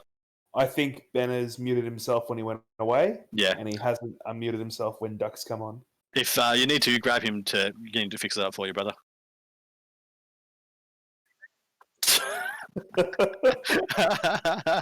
I'm hoping you guys can't hear Duck yelling at Ben across the room while he's still wearing the headset. What's going on here? So yeah, literally. So what is Rory that? 2.0. What is that model that is sitting on the banner being raised? So it looks like the beasts have all been deleted from the bottom right-hand corner. No beasts have been deleted from the 8-man. They're still at full strength, with one being wounded that got revived last turn. He put some wounds onto the blue beast, the one last blue beast in the bottom left-hand objective. Looks like he's only got a couple of wounds left. And looks like the lock has taken a couple of wounds. There's a red marker on the back of his base. I'm hoping that's a lot of wounds. I'm hoping that's tons of wounds. I'm hoping that's a 6. He's taken 6 wounds. I'd be really happy for more than one wound dice to be there, to be honest. Yeah, me too. I doubt that though. So that would have just been from the disintegrator shooting into combat. Good old Stubbers. All right, guys, can you hear me now? Can you guys in the chat confirm if you can hear the ducky? We should be good. Oh, yeah, beautiful. We're cooking. All right. Hey, Simon. Simon's here, man. So you just won your last game in pretty emphatic fashion, yeah? You want to tell us what happened? Yeah, so Luke took some advice from an anonymous guest, not going to say who, to keep all 3 Dreadknights off the table turn 1. That was me. I gave him that advice. What that allowed to do was for me to literally just dive down his face. So to put Invicta Warsuits on his front door and grav drop deep into his lines. So I was able to kill 1.5 Dreadnoughts, a 5-man, and cripple the big 10-man Termies first turn. Yep. And then get another free turn before the Dreadknights came on. Literally just flew around in circles around him and was able to box him into his deployment zone because they were walking on from the board edge from Strat Reserve. Yep. Because we were playing the Hammer and Anvil, and you're pretty much sitting in your little box, what I've done is I've parked my flyers basically on the edge of his deployment line and just sandwiched all 3 Dreadknights in the middle when they walked on because I lined both of the long edges of the table. And they just had to stand in the middle and get shot by Eradicators for a turn and a half until they all died. There you go. There you go, mate. It was always going to be rough if you went first, no matter what he did. So you don't think he should have deployed? You should think he should have deployed all the Dreadknights and let you kill them all turn 1 if you go first? 100%, man. Yeah. Yeah, really interesting. Yeah. So we worked out because Luke and I have played a couple of practice games. Because I don't have Ignore's cover, I sacrifice that for gaining cover through stealthy. He's just taken 3-up saves mostly. What he is, or you are? He is. So on his Dreadknights, they're mainly taking 3-ups. The only thing he's got to worry about is Grav Bomb picking one up, and which it kind of does. It totally does. It picks up one easily. Maybe even 1.5, depending if I can cherub. Dude, Invictus are fucking great at killing. The Invicta 3 damage autocannons winning on 3s. That it would be. They're only neg 1 though now, aren't they? They're going to neg 2. Neg 1 base at the moment, and then 2 for Dev Doc. Yeah. So you still be getting 3-ups. But yeah, that's fair. Yeah, fair enough. I gave him bad advice. Suck it, Pierce. Nah, he did great. He did great to get where he got. He went undefeated 4 rounds in the GT with Mono Grey Knights. Yeah, running nice. a really mechanized list. But maybe he makes some decisions now. I honestly don't like 3 Dreadknights. I like 2. Yeah. I feel like you can make 2 Dreadknights defensible and keep them alive and get him around. 3 starts to get a bit clumsy, and you're always going to kind of lose one.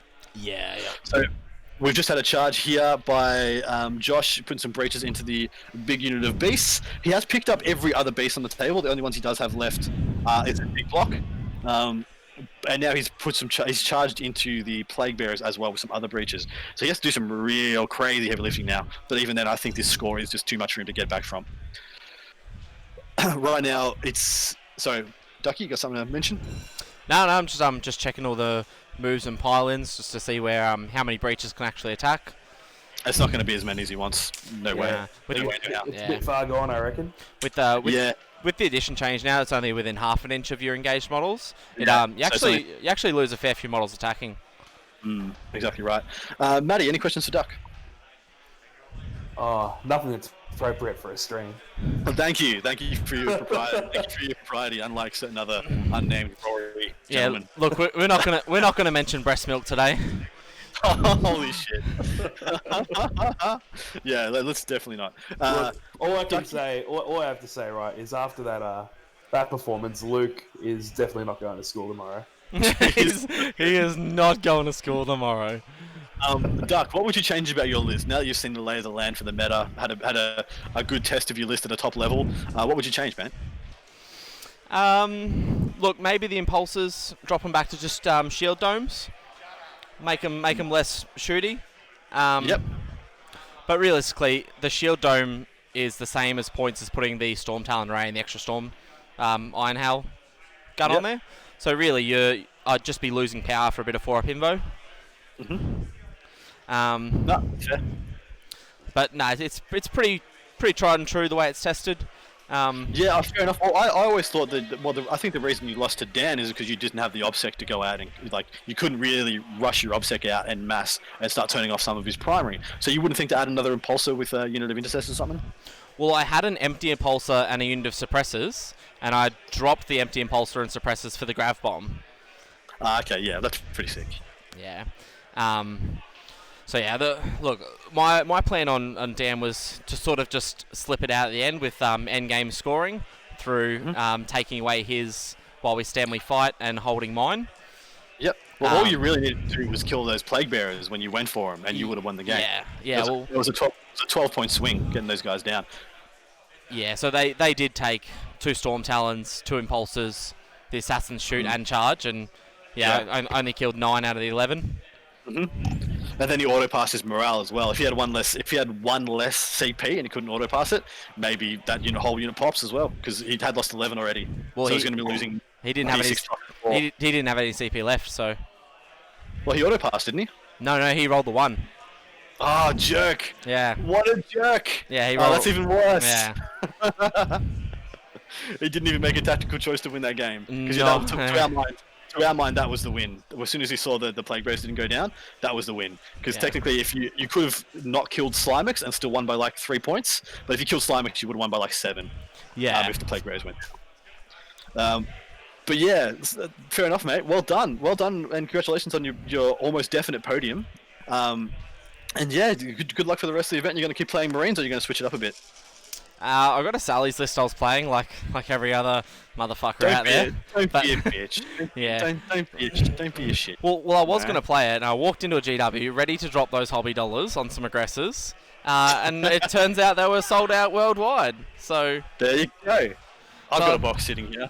Oh. Box. I might hold on to it. How much money you got?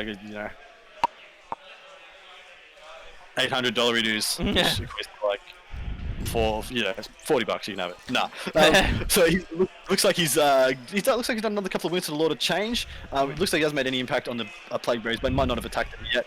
And also looks like he has lost 2 of the beasts of Nurgle have gone down. Apologies. One of the beasts of Nurgle has gone down. The one that was already wounded.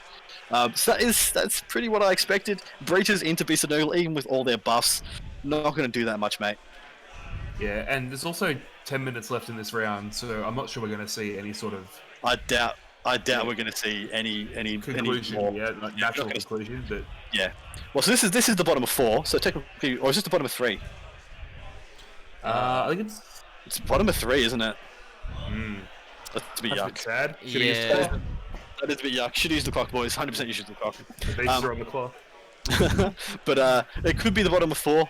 I'm not 100% sure, Nice. but I believe it's the bottom of 3. Bottom of 3. Yeah, that's. I'm sorry, boys. Sorry, not good enough for a top table. But it's new. Everyone's fresh in this edition. People aren't as quick as they will be.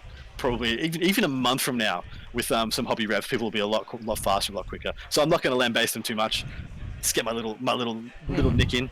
How did your games go? You get natural conclusions on all yours, Josh? Sorry, Duck.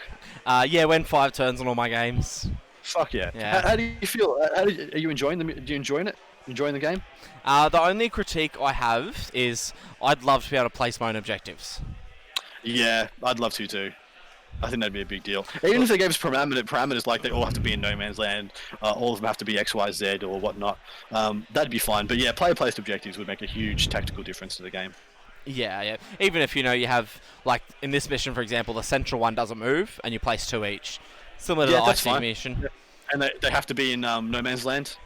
That's fine. That'd make this mission a lot more interactive. Because unfortunately, from the get-go here, Josh didn't have much agency. Especially when he went second, he didn't have much agency at all. He's pretty much been contained. Look, he's moved a total of maybe like 8 inches outside his deployment zone with the 3/4 of his army. Sorry, fucking 5/6 of his army. The only things that left his deployment zone have been the Taraxi and the Raiders. Everything else has stayed in there. It's actually pretty crazy. Who did we just have drop from the chat? We just had Ducky dropped out. He'd had enough. What's up? Back to Duck. You still here? Yeah, man, yeah. It says you've dropped from the Discord. I'm going to blame Ben for that. No worries. Yeah, you can play Ben. Can you guys still hear Hayden? It should be able to. I haven't touched anything. No worries. Sorry, it wasn't Hayden. It was Solly had to dip out. Solly had to jump out. Probably gonna have to go to a pee break. He's been screaming for about 3 hours non-stop. Awesome. Who was your pick to win this, by the way, mate? Because a lot of us, I had McGowan as the best list at the event. I think McGowan's list is still fucking incredibly good. Who was your pick to win? Josh was up there. Dan was up. Dan was up there. My upset was actually picked as Brian. Yep, Brian Lakeland. Yeah, playing the Harleys. Yeah, with his like pure Harleys. There you go. Nice. Yeah, and he was getting up there. He was at the end of yesterday. He was looking pretty good. He was in a good position to sort of sub up for a podium. Yep. Look, as narcissistic as it sounds, like I was going to say myself, but we won't go there. No, dude, I saw that saying you thought you were going to really crash a podium. I think everyone else did too. I wonder what you would like if you pivoted into scars or something with your list. Would it really be that bad? I mean, you'd lose the first turn, crazy alpha. But I'm seeing with what you've done to the bad touch you've laid on a few of the boys now, I'm not sure you're going to get to do it to them again in the same fashion.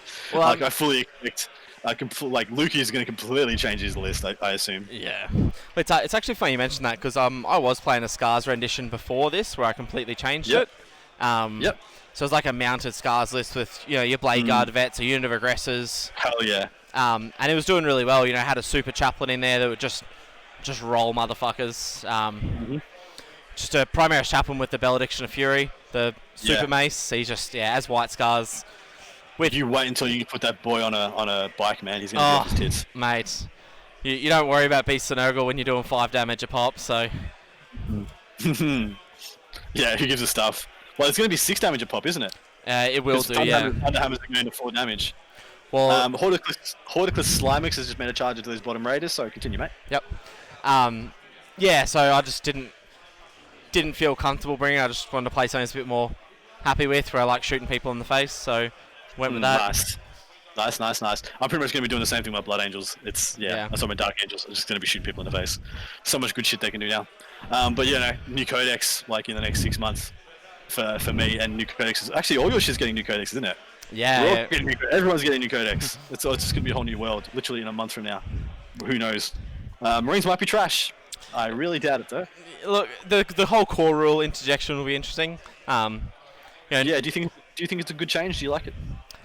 We'll have to see what it comes out as. I got a little hunch that Dreadnoughts are going to keep core, because if you're familiar with the last edition Marine book, Chapter Tactics was limited to Marines, Bikes, and Dreadnoughts.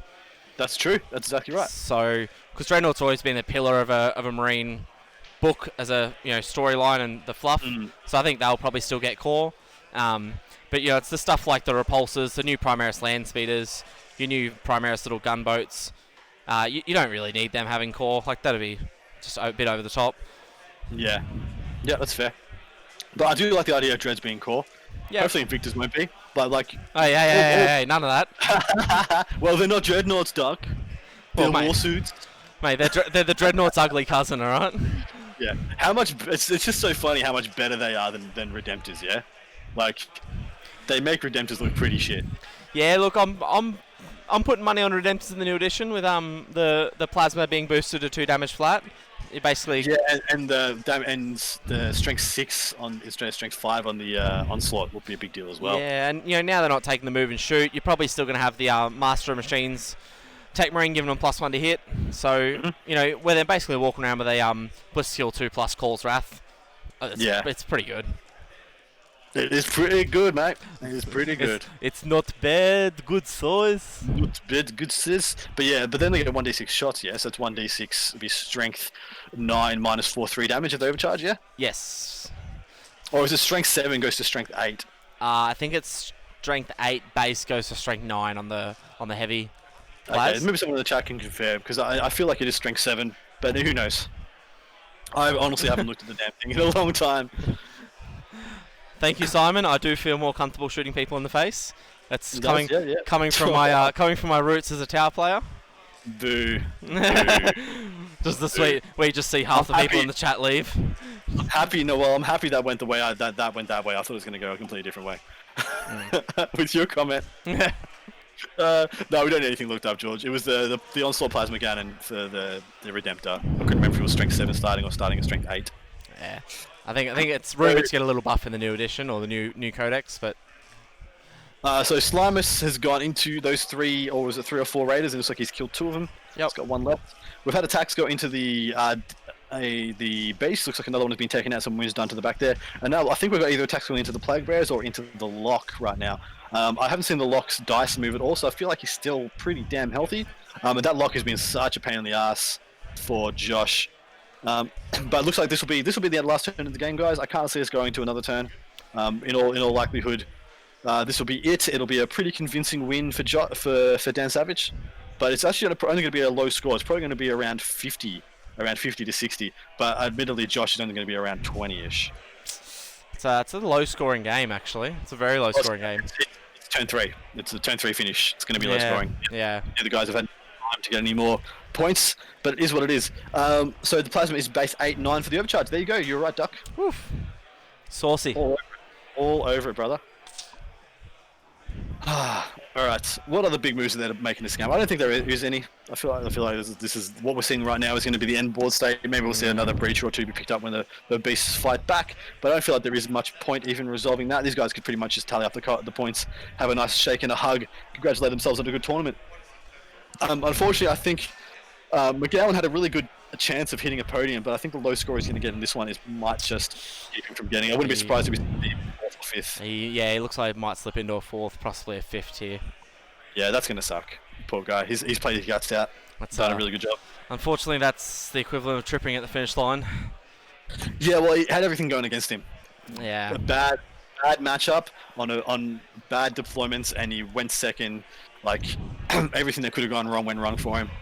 The fact this deployment zone is so fucking small as well, like what Ben said before, just this brick of 25 breaches takes up like 2/3 of his deployment zone. It was actually obscene. Yes. Yeah.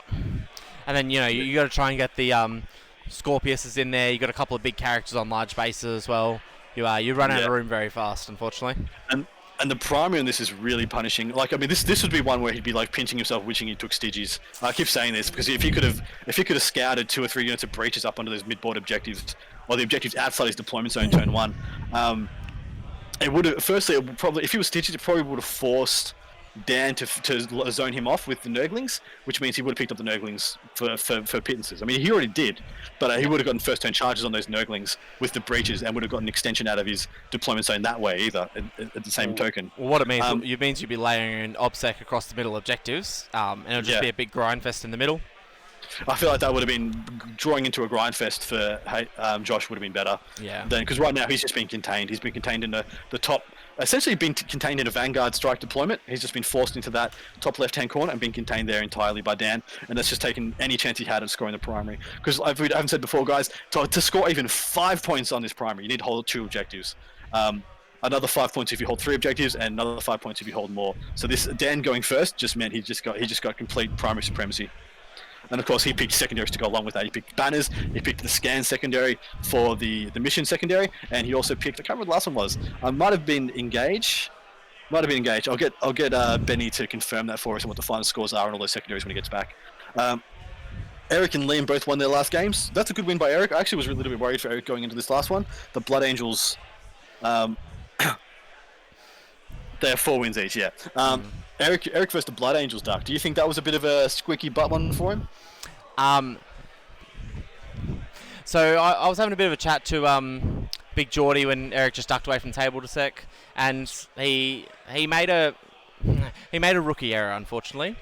Yeah. So he was picking secondaries, and he went Abhor the Witch and Assassinate. So he thought Eric's got 5 characters that are all 1 characters, and then Psychers. So he thought, sweet, I kill 3 and I'll get 30 out of my 45 secondaries. And Eric's just gone sweet and held them all behind his 200 odd gaunts. He'll never let you have him. If you place any value on him, you're never going to see him. So you might see old one-eyed go in and kill like a Sangard bomb, but the Broodlords never going to know. Never going to even know they were there. Yeah. Yeah, I don't think it's a rookie error. But man, he'll never make that mistake again. He will have learned a lot from that game. Yes. So I'm guessing that just means Eric eked it out a little bit on secondaries, and probably the primary was relatively even. Yeah, it looked like a pretty even slog, sort of spread across the middle for the primaries. But yeah, it would be. I think it's the secondaries just edged Eric above the win. No, totally fair enough. Because I understand the Blood Angels went first and kept Eric pretty contained. So that's why I'm assuming the primary was pretty relatively the same. We haven't had much action here on this table for a little while now. I wouldn't be surprised these guys have just had a big hug and they're chucking up the points. Yeah, we're just doing a tally up here. I think they've called it bottom of 4, so they're tallying up some points now. Yeah, bottom of 4, bottom of 3. They got through a 4th. Did they? I believe they snuck in a 4th turn. Fair enough. We will go with them.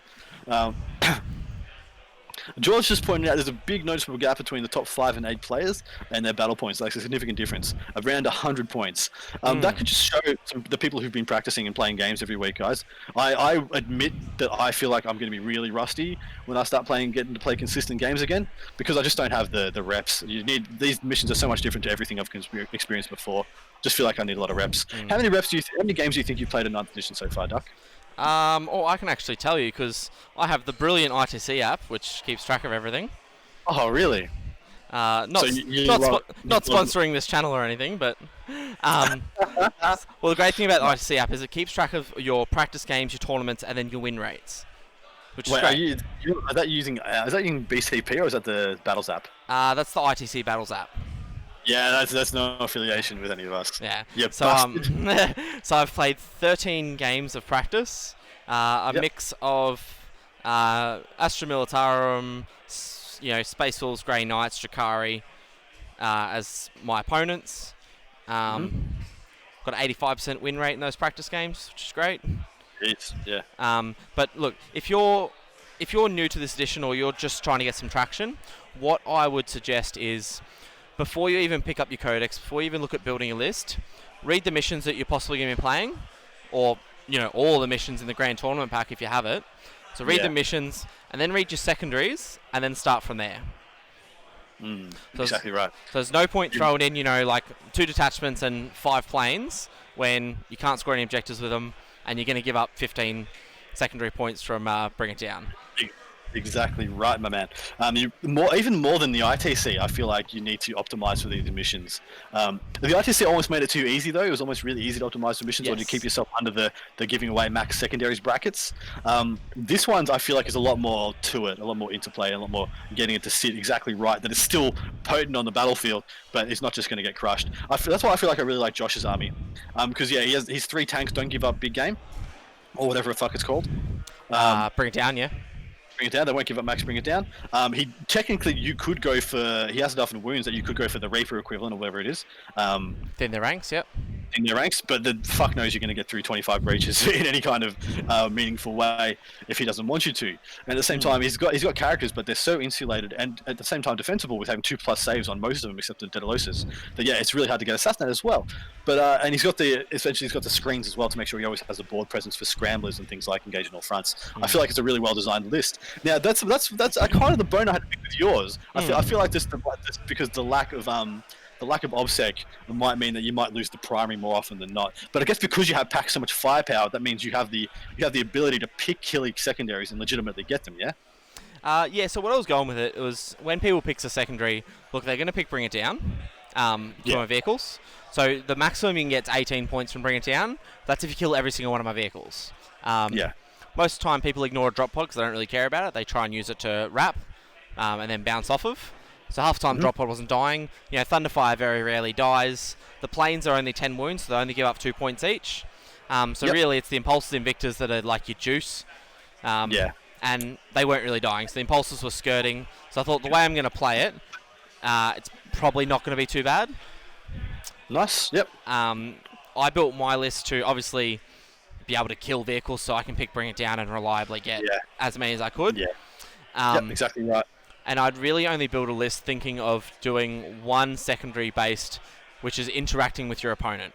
So one lot of killing something, or trying to kill vehicles, assassinate, the amount of models, anything like that. The rest you need to work on either playing the mission, whether it be through like your domination or your line breaker, or you're raising your banners or anything like that.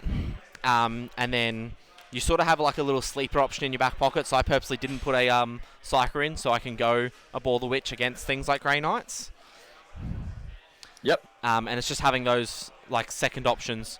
So you kind of want to be able to pick from 4 when you rock up to a table, looking at the mission and the opponent, instead of just being cornholed into sort of your 3 that you've built your list for. No, not easy to do. absolutely right. So we have a final score here of 74 to 56 to Dan. So we were able to slip in that last one. 74 to 56. That's, is that correct? Yeah, it's only 18-point difference.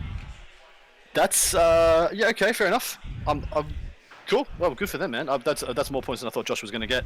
But yeah, no, good for him. I think he's done some good work there. Yeah, so we'll go the breakdown here. We got Dan's got 5, 15, 10, and 5 for your primary. So tailing up to 35 for primary. Josh's got 0, 0, 5, 15, so 20 for primary. So it's 35 to 20 for primary in Dan's favour. So wait a second. Can you say the primary again? So Dan got 5, 15, 10, and 5, totaling 35. Josh got 0, 0, 5, and 15. So 0, 0, 5, and 15. Yes. You said? Yes. So Okay. 35 to 20 on primary. Moving on to secondaries. Is that a 9 for total? Total 9 points. Yeah. Yep. So Dan's got 10 points for his quarters, 10 points for, I believe, scan. And 9 points for raising the banners to bring him to a total of 64, 74 with battle ready. How did he only get 9 for his banners? I would have thought he would have got 12 for his banners, 4 turns of scoring 3. Because I didn't see any of his banners go down the whole game. But fair enough. Did you score end of game banners as well? Did you score your end of game banners points as well? 1 point? Okay. He took the banners off him. Okay, cool. Okay, yeah. Continue, mate. Keep going. Josh has got 10 points for his quarters, 6 points for assassinate, and 10 points for scramblers. So giving me a total of 46, 56 of battle ready. So, can you say that again for us, mate? So what was it? It was 10 points for quarters, 6 points for assassinate, and 10 points for deploy scramblers. Yep, nice. To bring him to a total of 46 battle points, 56 with battle ready. Yeah. So beautiful. Well, there you go, guys. That looks like your top 3. I think George hit it on the head. Will be Dan, Hayden, and Eric. So that is looking pretty damn healthy so far. Hopefully, guys, if you enjoyed this, we might we'll get Ducky. Thank you so much for joining us, mate. Can you please just chop Ben back on if he's local? If not, feel free to stay with us until he comes back around. But yeah, right now it's looking like Dan Savage in first place on a total of so with 10 wins and a total of 10 round points for 5 wins and a total of 427 battle points. Hayden Warduck in second place. Hello, Hayden. On 8 round points. He has 447 battle points. So technically, you have the highest battle score of the event, Hayes. I'm sorry. Let me just repeat that so Dan, the mid-tier Savage, can hear it. Did I finish on higher battle points than the winner? Oh, that's a shame. That's a shame, mate. Exactly 20 points higher. And then Eric Luthurus has 8 round points as well, and he's on 430 battle points. Lastly, of the top 4, Josh McGowan came in 4th now on 8 round points and 416 for battle, with Brian Lakeland coming in 5th. I'm just going to pass Benny back on. Yeah, beautiful, mate. Thank you so much, dude, and well done. Congratulations on the podium. Thanks, guys. Thanks for having me. Okay, guys. Looks like we'll be wrapping this up shortly. I'm back, boys. How you doing, Benno? What's your thoughts on this? How do you think things have gone down for this event? Yeah, man, I think it's pretty good. It's probably I'm a little bit biased since I helped set it up, but I think it's probably one of the best setup events. Just because everyone's got sideboards, everyone's got enough space. The tables were all set up as WTC. Like it's not been thrown together at the last minute. It's all been planned out properly. But yeah, I think it's. I think we at the end day 2 we had 1 person drop, so 38 out of 40 players total signed up. So that's pretty good. Yeah, I think it's been a resounding success, to be honest. Well done, man. I think you guys have done a great job. Really enjoyed having you on the stream. We're probably gonna should we leave it here, or do you got anybody else who wants to jump on? Nah, I think we'll leave it here. Yeah, dude, you guys got a lot of packing up to do. Enjoy the only thing thrown together is this stream. Apologies, Simon. Hopefully, our commentary and our call of the game has been enough to hold up the fact that we don't have a scrolling text, we don't have a live scorecard, we don't have our new sponsor. We aren't rebranded as Art of War Down Under for the stream yet, which we will be hopefully by the next one. But yeah, hopefully you guys have enjoyed it. If you've got any last questions before we check out, please feel free to ask them now. Thank you so much to the people who've joined us all the way through this, especially through the rocky starts yesterday and today. But hopefully it's all been worth it at the end. We had some, especially that game 4. I'm not gonna, I can't beat up this game too much. I mean, it was essentially decided by turn 2 with Dan running away with the primary. So the score at the end 74 to 56. 74 to 56, guys. So yeah, we'll leave it there, guys. Any last questions? Oh, I just want to say thanks to you as well, Adam, for coming on and commentating. No problems. Hopefully it's been. I'll always be supporting my Aussie mates. Next week I'll be streaming a bit of the Iron Halo and maybe an event in New South Wales. We're still trying to lock down. There's a charity event in New South Wales going down. A family trying to raise money for one of their children with leukemia. I'll be hopefully supporting that and maybe streaming some games for them next weekend. There is an Iron Man event, I think, of some kind. But anyway, Awesome. Benny, thanks very much. You've muddled your way through this with absolute class. You're a legend of a human, and thanks so much for your help, mate. Yeah, thanks to you too, mate. Hopefully the next one will be better. All right, take care, guys. Have a great night. Enjoy the rest of your weekends, wherever you may be. Stay safe and enjoy your hobby, guys. Take care. See you guys.